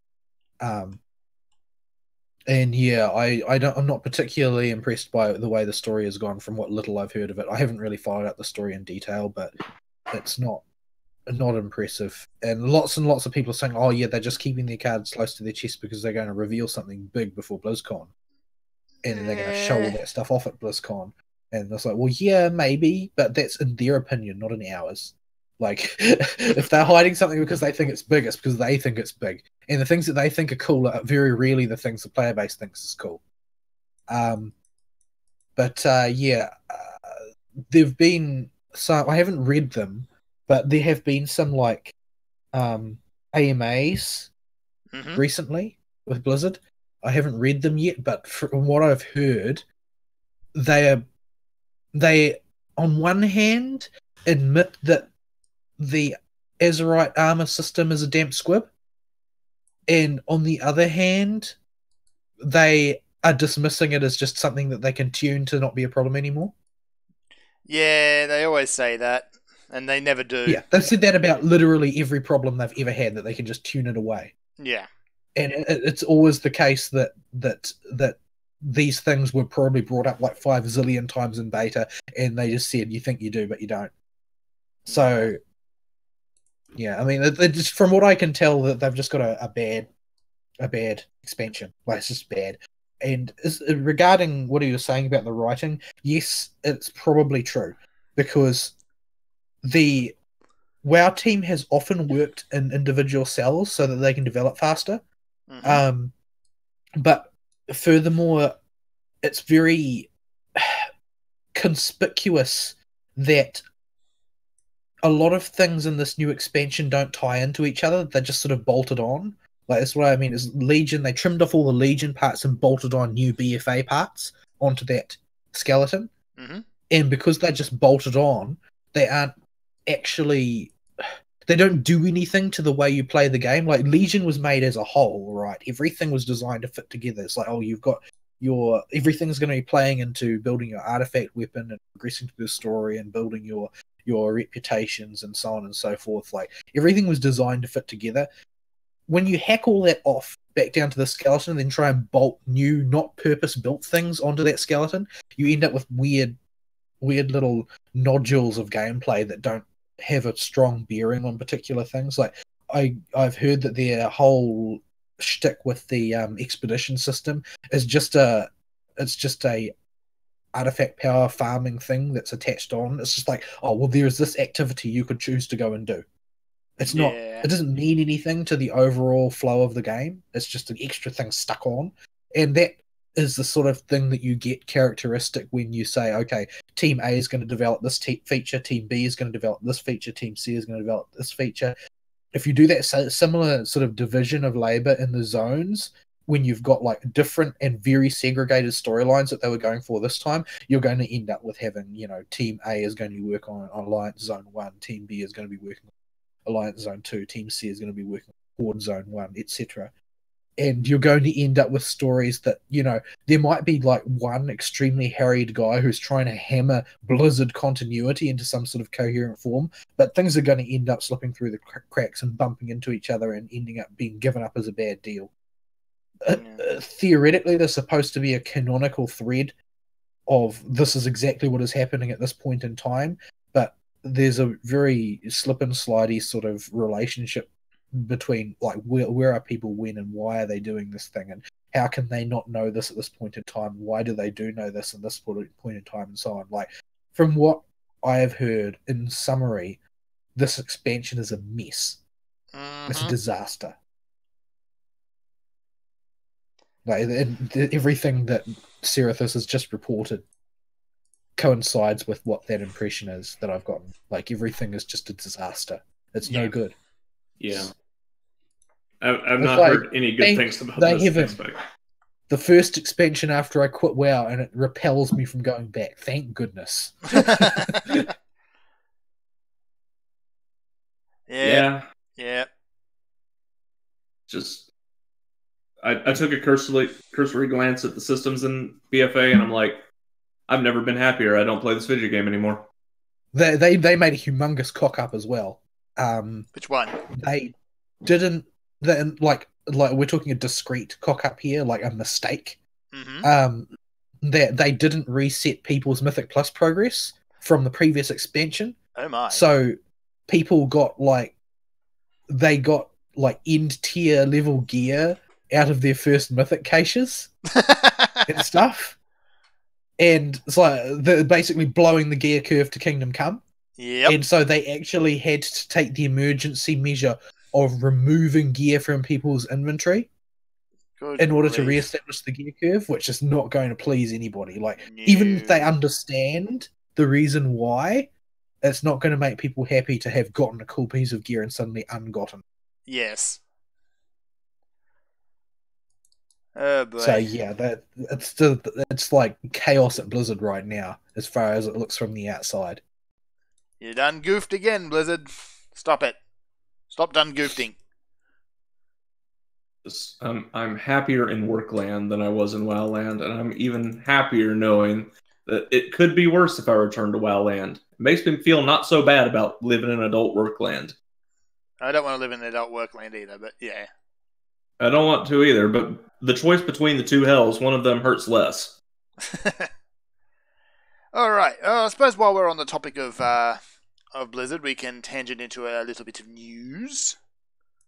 Okay, which one did you have in mind? The Total Biscuit bit. Alright, So, yeah, you want to take this or shall I? You can go for it if you have it up. All right. I'll So, help you do it when there is I pull it up. a charity drive going on to commemorate Total Biscuit's efforts in esports and working alongside both Blizzard and Chrono.gg. So, Who is Chrono.gg? I don't know. I've never really run across them. So, we'll leave it at that, I think. I think it's some sort of esports group type dealy. But yeah. So, yeah. I mean, we've said our piece on TV when he passed a few weeks ago. But Just a few months ago now. I don't... Yeah, a few months ago. I don't know how I feel about this, to be honest. I'm glad at least all this is going to his family, but I'm not sure how much they need it at this point. Yeah. At least they're not money grubbing off of it. From what the article has said, I have not looked at many articles to get the minutia on it. Even if you say they're not money grabbing off it, it is impossible for them not to be using it to build PR. Like, yeah. Well, this is accidentally on purpose. We built a huge pile of good PR out of doing this because he's got a pile of fans. Well, yes, but at least it's not blatant. And like, look at us stealing money based on this guy that used to be really popular in our community. That would be really scummy. But, yeah, it's a thing that's happening. So what they're doing is they are bundling up various Total Biscuit and Axiom branded icons and voice packs for StarCraft 2. So if you go and buy them, any profits or any funds, as it says, received go to Total Biscuit's family. There's what? Let me see. 3 portraits, 9 icons, a couple of other bits and pieces, and I believe the Total Biscuits announcer pack for StarCraft 2 is included in that as well. So if you want him berating you for not having enough pylons, there you go. Yep. This will last until December. However, the voice pack on its own will continue to just provide those kickbacks to Total Biscuit's family. So if you want to help out, there you go. Go for it. Yep. Yeah. I still have trouble believing he's gone. He was such a big part of getting into the WC radio thing and joining VTW, but yeah. I just saw this article and it reminded me that WoW TV's really gone now. Mm-hmm. It's made me a little sad, but yeah, at least I don't want to give Blizzard too many props for this because A, be giving Blizzard props for this, and B, it seems a little off. I can't quite put my finger on it, but something about this seems off. I am glad though that at least they're not being overtly scummy about it. Yeah. We've seen it in the past where it's not necessarily Blizzard, although Blizzard has done a couple of things that are a bit on the nose, but other companies have been rather scummy about charity drives in the past. Yeah.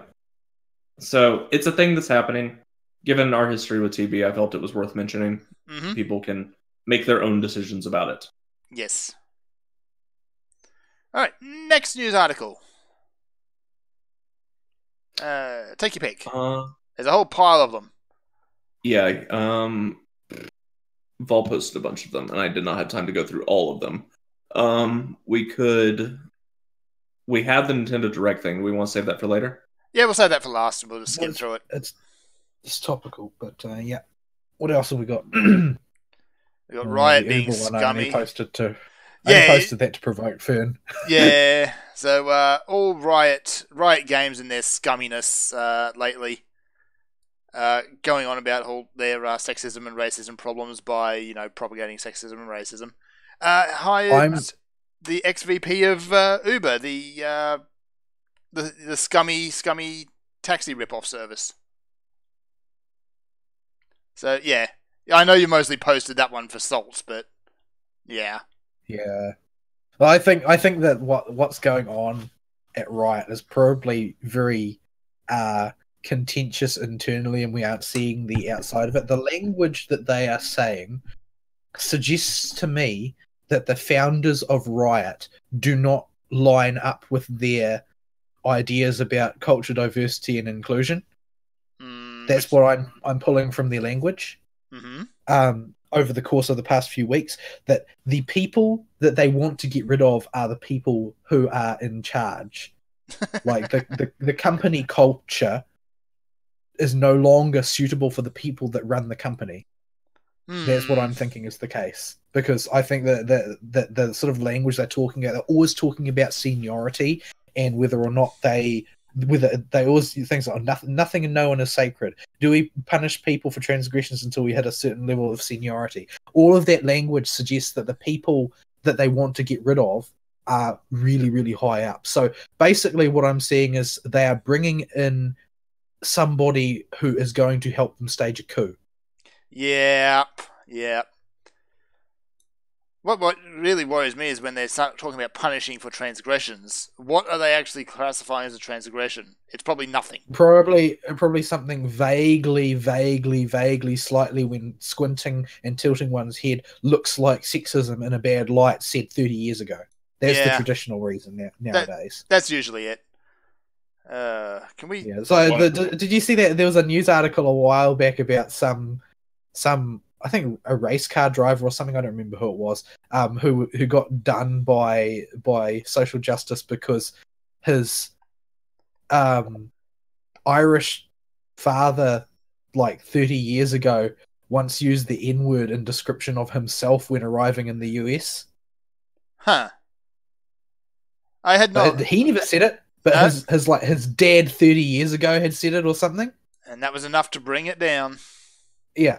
It was enough to call him a criminal in the court of social justice. So these things don't need to necessarily be any real meaning, because the objective is not to lessen sexism or misogyny or anything. The objective is to purge the company of wrongthink. That's what these initiatives are always about, making sure that everybody thinks exactly the same way and follows the same agenda.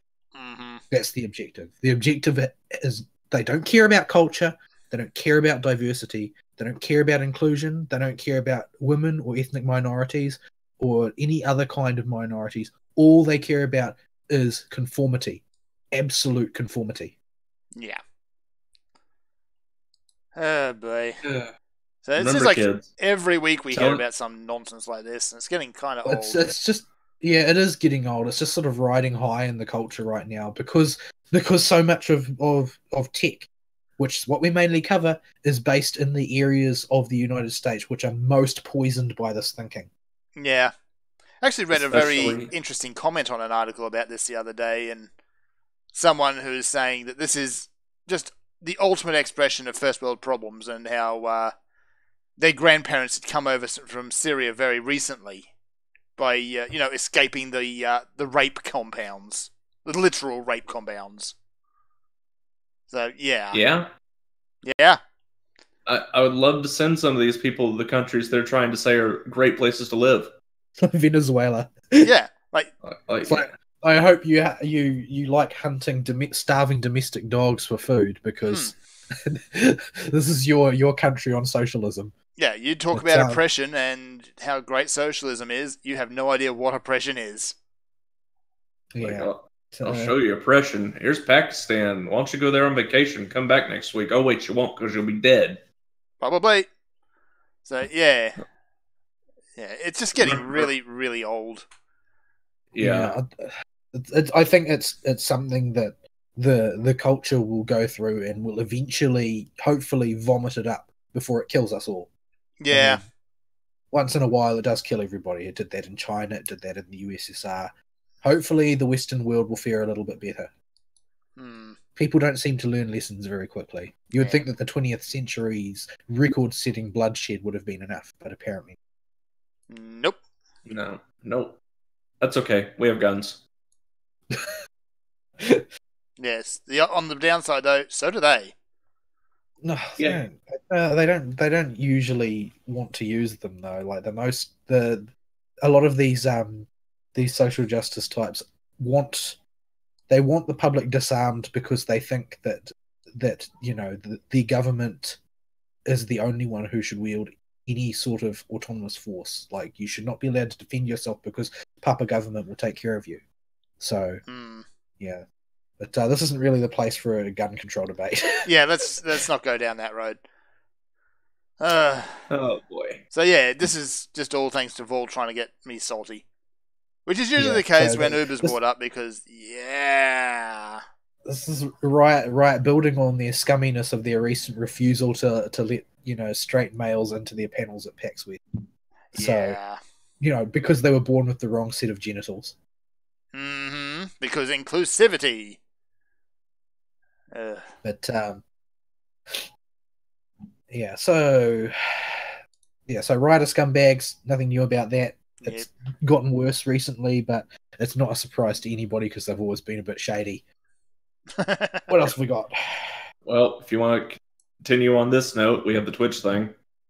Yeah, I mean, this is more of a note that rather than it's not a news topic per se, so much that Twitch has employed a full-time officer of diversity and inclusion. So a pointless waste of space.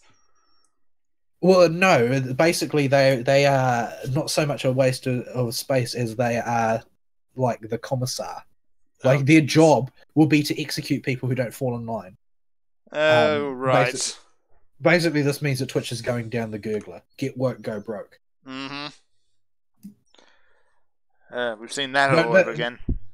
Note that they have also hired a new human resource officer and a new financial officer. I always found the term human resources to be incredibly disturbing. But so I expect that Twitch will have ceased to exist by this time next year. Yep, probably. Yeah. So, I don't understand why. Like, I would think that business people would care more about this get woke, go broke trend. Nah. That the people who have the money in their wallets don't want to hear from these people that you want calling the shots. Like this, I would have thought would have penetrated the minds of the money people, but evidently not. They're surrounded by people telling them this isn't what's losing you money. This isn't what's losing you money, and they just believe it, I guess.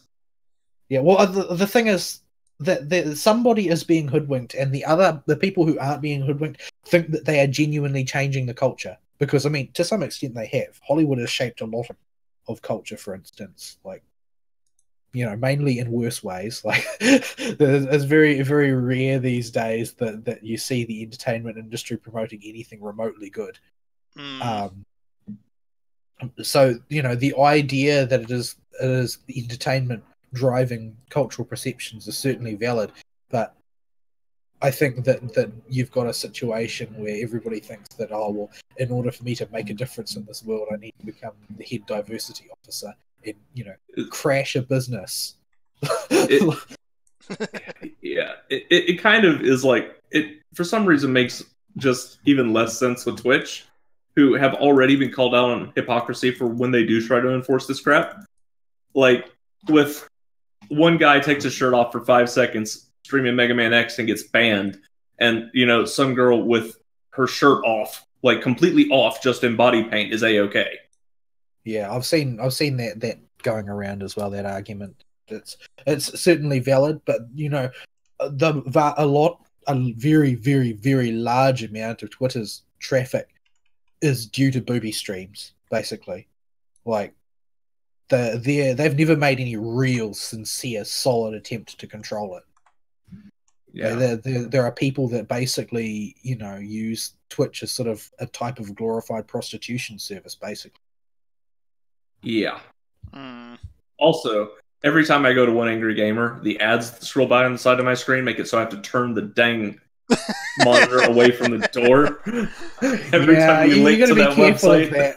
You gotta be careful of that. They always pick salacious ads for some reason. I really wish they didn't, but you can't have everything.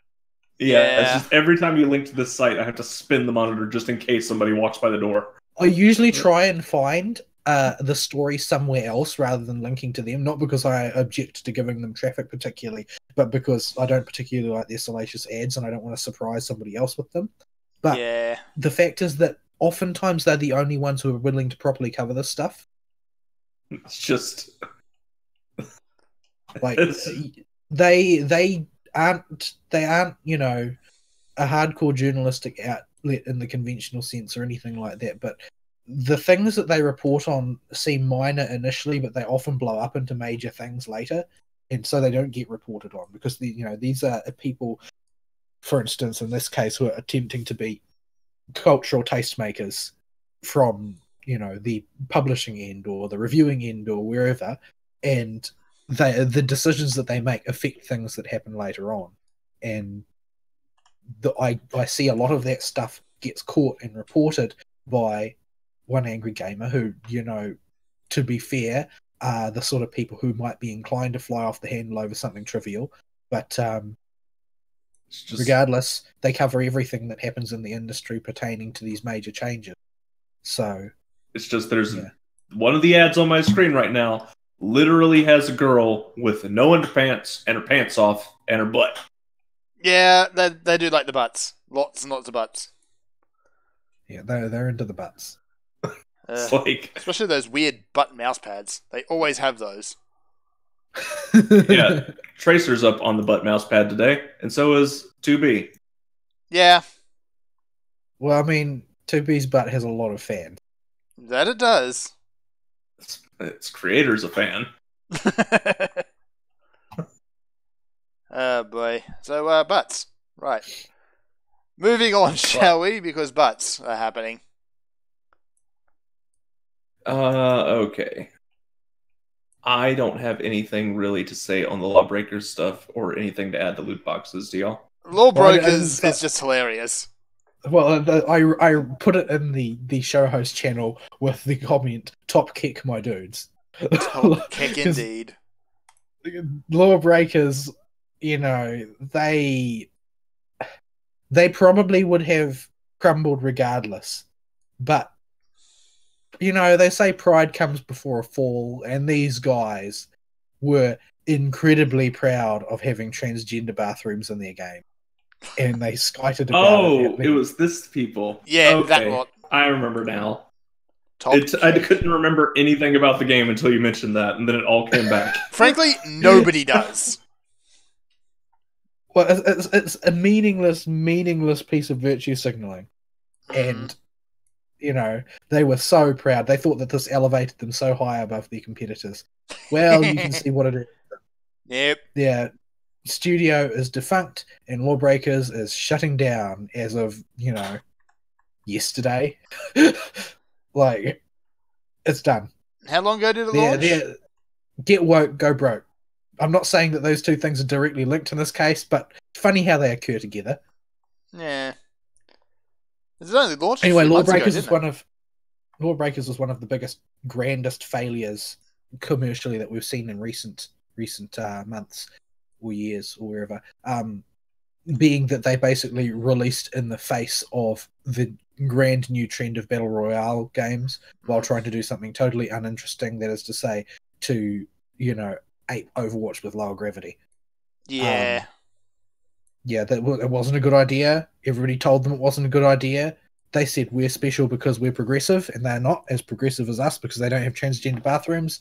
Yeah, well, I'm glad that's working out for you. I hope you found a very satisfying job flipping burgers somewhere.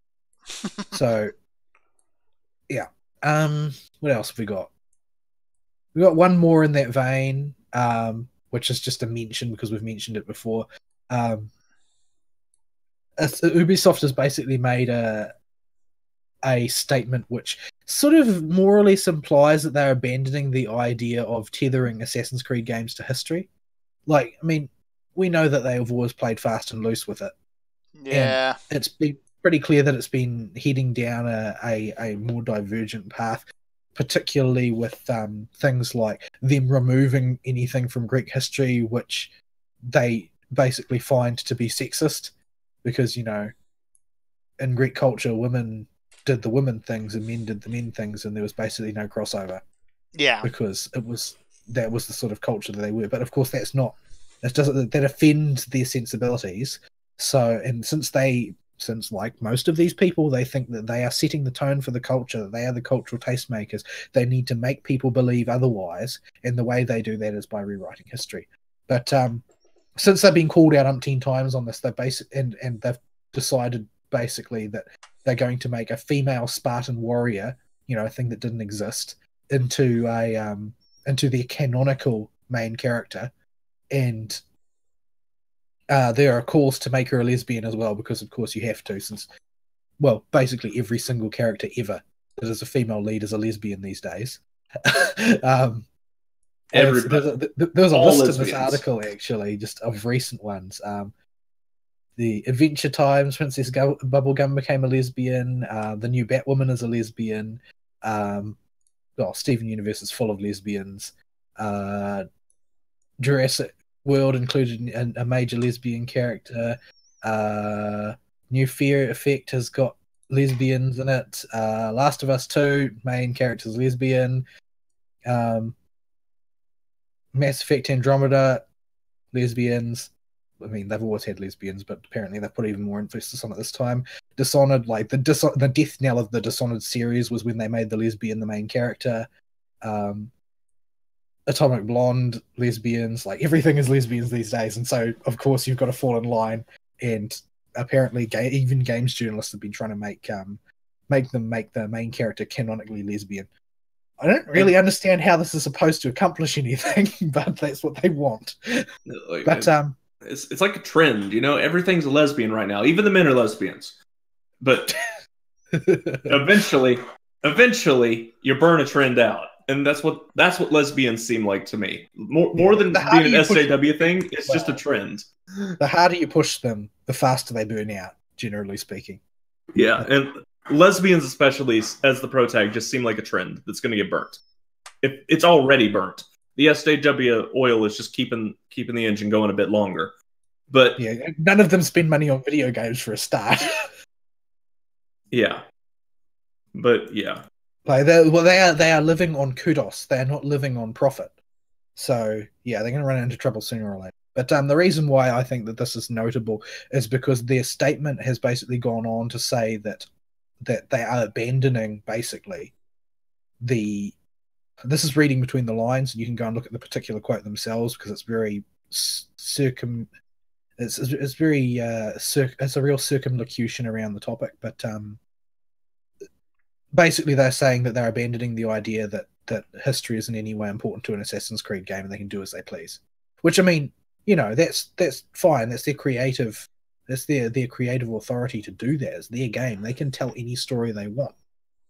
But when you've been selling your game for years on the theme of inserting the actions of the sort of secret cadre of people that have moved behind the scenes of society, or more than one secret cadre of people who have been moving behind the scenes of society since the year dot, and they are basically the sort of the grand background conspiracy, a secret war raging through the years, and then you suddenly ditch that in favor of just telling the story of lesbian Titan Quest. Like, you're not really making Assassin's Creed anymore, are you? So yeah, I think that there's a good chance that they're going to crash into the get woke, go broke wall as well, considering the number of changes they are making to facilitate a completely new direction that frankly doesn't seem like Assassin's Creed. Like a lot of the stuff that, well, let's put it like this. I have not actually seen any assassinations in any footage from the new Assassin's Creed. So the thing that actually makes it's in the title and there's no assassinations. Well, I haven't seen any in them. I haven't been following it. Let's be fair. I haven't been following it very closely. But I've seen their big demonstrations at trade shows and whatnot. And it mostly seems to be, stand-up combat. I mean, they've made the lead a Spartan warrior. How much sneaking around do you think that they do? Yeah, the Spartans are not known for their subtlety. I suppose, to be fair, there's only so many ways you can show in an engine the same knife shank before 5 sequels in. Everybody knows what the knife shank looks like. The purpose of these things is not demonstration, it's hype. But they're not hyping assassinations. they're hyping having, you know, a female character standing toe to toe with some legendary beast, and I mean it. Like I've heard that they're including like mythical monsters to fight in it and whatnot. And that they're just, you know, they're making this game God of War light. So I don't know. That's the impression that I've been getting from the footage that I've seen. It's a very strange and very radical change of direction, and all of it seems to be centered on making a female heroic central character who acts more like, you know, a brawler lead than an assassin. Because, you know, the femme fatale is sort of gets you in hot water with the diversity cabal nowadays. Oh, well, you see, Volcel, the Manticore she's actually fighting is actually a were-manticore, and she's a woman too. So, and there's going to be a really, really grody sex scene with it. Yep, and it's a lesbian were-manticore. And you see, this is how things go. And they adopt a kid. Oh, no. Oh, dear.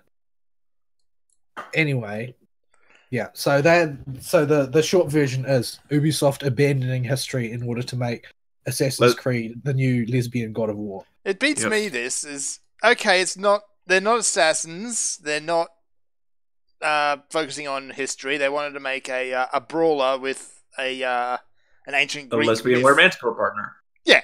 So why not just call it a new IP and leave Assassin's Creed as Assassins and Creedy? Well, that's the thing, though, right? What they are doing is they are trying to trade on name recognition now, but destroying the brand in the process. Yeah.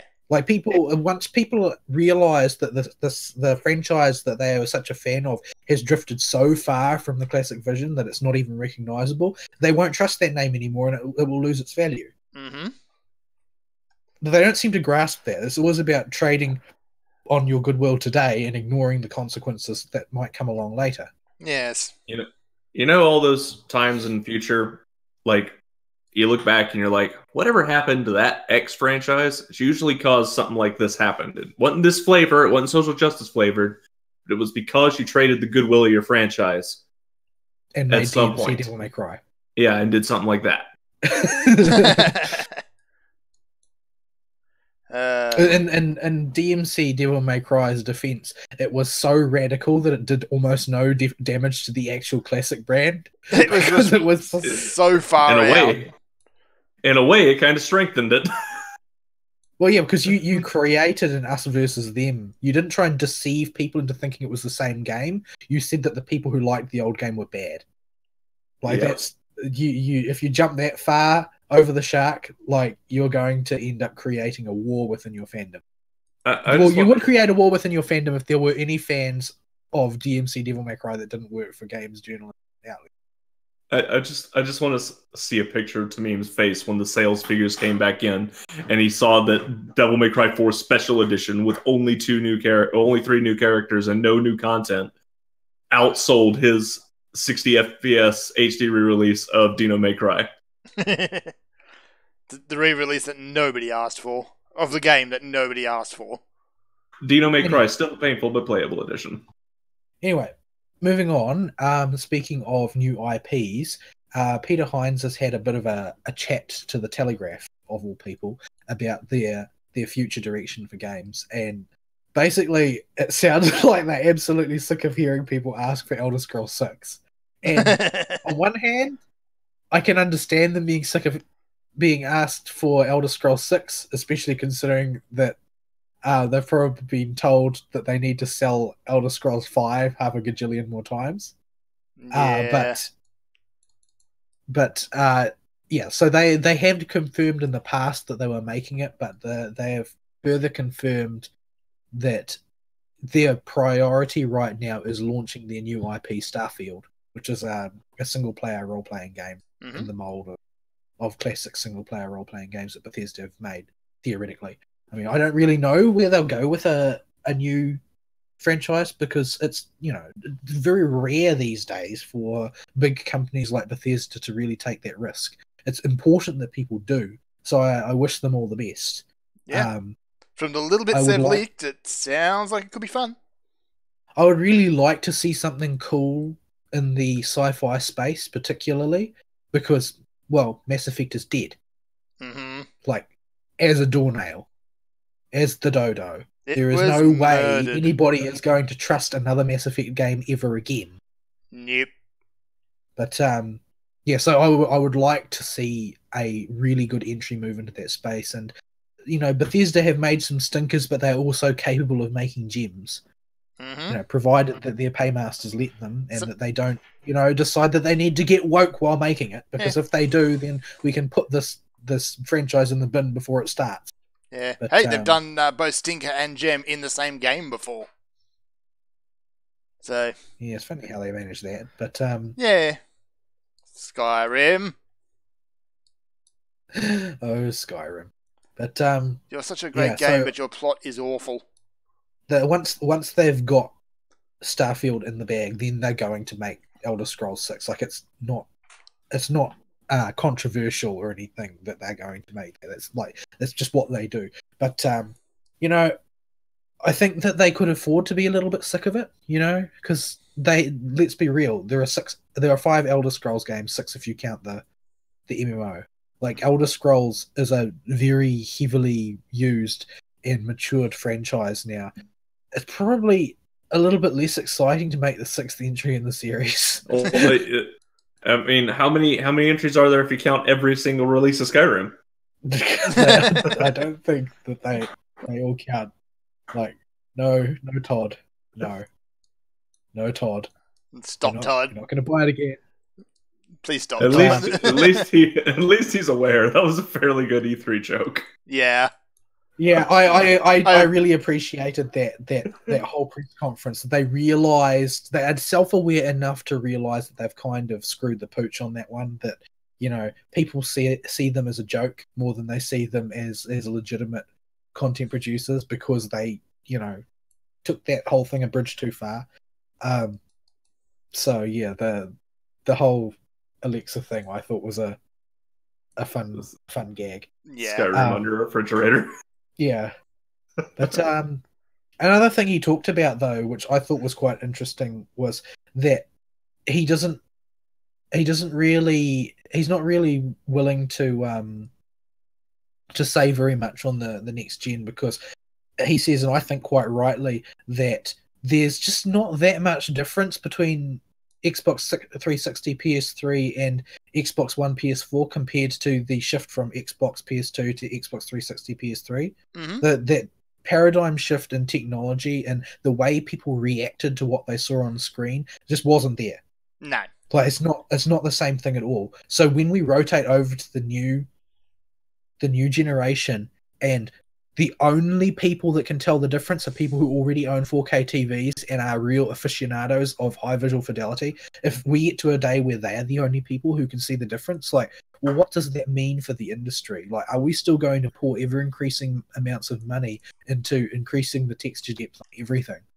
Or is there some wall that we hit where it's just, you know, people would rather have a game with the sort of visual fidelity of a Tales game rather than putting in a huge amount of effort to try and make, you know, the next blockbuster visual spectacular. Yeah. All right. We are running up on time here, so we should quickly skim through this Nintendo thing before we get out of here. Well, there ain't a whole lot to talk about. I mean, there was a couple of announcements with the Direct. Some Luigi's Mansion stuff. Woo. I like Luigi's Mansion. It's always... Yeah. The sequel's coming to Switch, and 3DS is getting the original Luigi's Mansion. The better one. Yeah. World Ends With You is getting some new levels of content. I'm excited for that, but, you know, it's more game I've already played. Let's see. The Smash stuff wasn't very interesting. Like, no, they unveiled a character and that was it. Yeah, like Isabelle, whatever, nobody cares. Nobody cares. She has an enormous following, particularly in Japan. Really? Yeah. Huh. I guess I'm not really surprised that she has an enormous following. I just thought that they would have picked somebody who seemed more suitable. I still think Mr. Rossetti should have been. Mr. Rossetti, I think, is still in his assist trophy, so he just berates you while you try to play the game. Does he just delete your save file? No, but yeah, when they actually started up that trailer, I was worried they were about to now announce like this is the Isabelle waifu game. Oh no. That would be the greatest assist trophy ever now that I think about it. Let's get Mr. Rossetti as an assist trophy that when you use him, whoever you hit him with loses their save file for the game. Just reset, deletes all your records. Yep. And you're saying something along the lines of you bought this on yourself. Cheater. Yeah. Let's see. A couple of announcements in air quotes. Bounce Man for Mega Man 11. Woo. Nobody really cares. A round pink robot man. Yeah. Wait, is Mega Man 11 good? Like, have you played that one? Do you Hasn't know come if out yet. it's good? Is it out? It hasn't come out yet. I It's not. don't follow even slightly Mega Man. Mega Man 11 is the one that's coming out. It's Oh not. yeah, the one that basically dumped on Mighty Number 9. That's the one. Yeah. The whole reason for Mighty Number 9's existence. Yeah. So yeah, I mean, it looks fine for a video game, but they're revealing all the bosses one at a time in a really weird kind of like hype move that I get that it's been a while for Mega Man, but I've just come off a Mega Man marathon, so it didn't do anything for me at all. Yeah, you're probably over Mega Man at the moment. Yeah, I'm over Mega Man. I went through Classic Series, X, and the Battle Network series, and I was going to go through the ZX series afterwards, but I'm just too Mega Man'd out. The underaged series. Mm-hmm. But yeah, what else did they do? Some Splatoon announcements that I didn't pay any attention to because I don't play Splatoon. Well, you say announcements. They did a pseudo-anime trailer and said Season 4 or Version 4, and that's it. Yeah, I don't have a clue what that means. During the thing, Capcom dropped its not Nintendo exclusive thing. I gotta pull it back up. The Beat 'em Up bundle, which has what are all the games on this thing? Which is a collection of Capcom old school beat 'em ups, which are Battle Circuit, Armored Warriors, Warriors of Fate, Knights of the Round, King of Dragons, Captain Commando, and Final Fight, which are all okay games.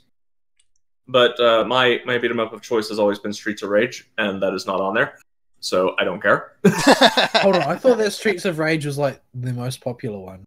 It pretty much is. It's I don't think it's Capcom though. I don't know who made it. I didn't play those things back then. But yeah, Streets of Rage was a really popular one, and it had easily the deepest combo depth for the street level, actual on the street beat 'em ups. But yeah, you could make Blaze jump up in the air, and she could do twirls and shoot fire all over the place, and it was awesome. Let's see. But yeah, that's the thing that's coming, but that's not coming just for Nintendo consoles. So that's actually kind of worth mentioning. It's coming on PC, PlayStation, Xbox One, and PS4. Okie doke. So yeah, that'll be out on. It's already out. Oh no, it's out on Tuesday. So yeah, if you like beat 'em ups, that's the thing that's happening. Let's see. What else? The thing everybody cared about that they were majorly disappointed about was Nintendo's Online. Yeah. So this was the whole point of watching this direct. And it's underwhelming, to say the least. Does not meet their competitor standards at all. It's cheaper, at least. They got that going for them. Yeah, well, if you're giving me a lesser product, that's about the only way you're going to get me to pay for it. That hiccups. I think that they're cruising at the moment because the hype for Smash is so strong, and the love everywhere apparently for the Switch is so strong that they just don't really need to worry that much about it. Like their brand is carrying itself right now.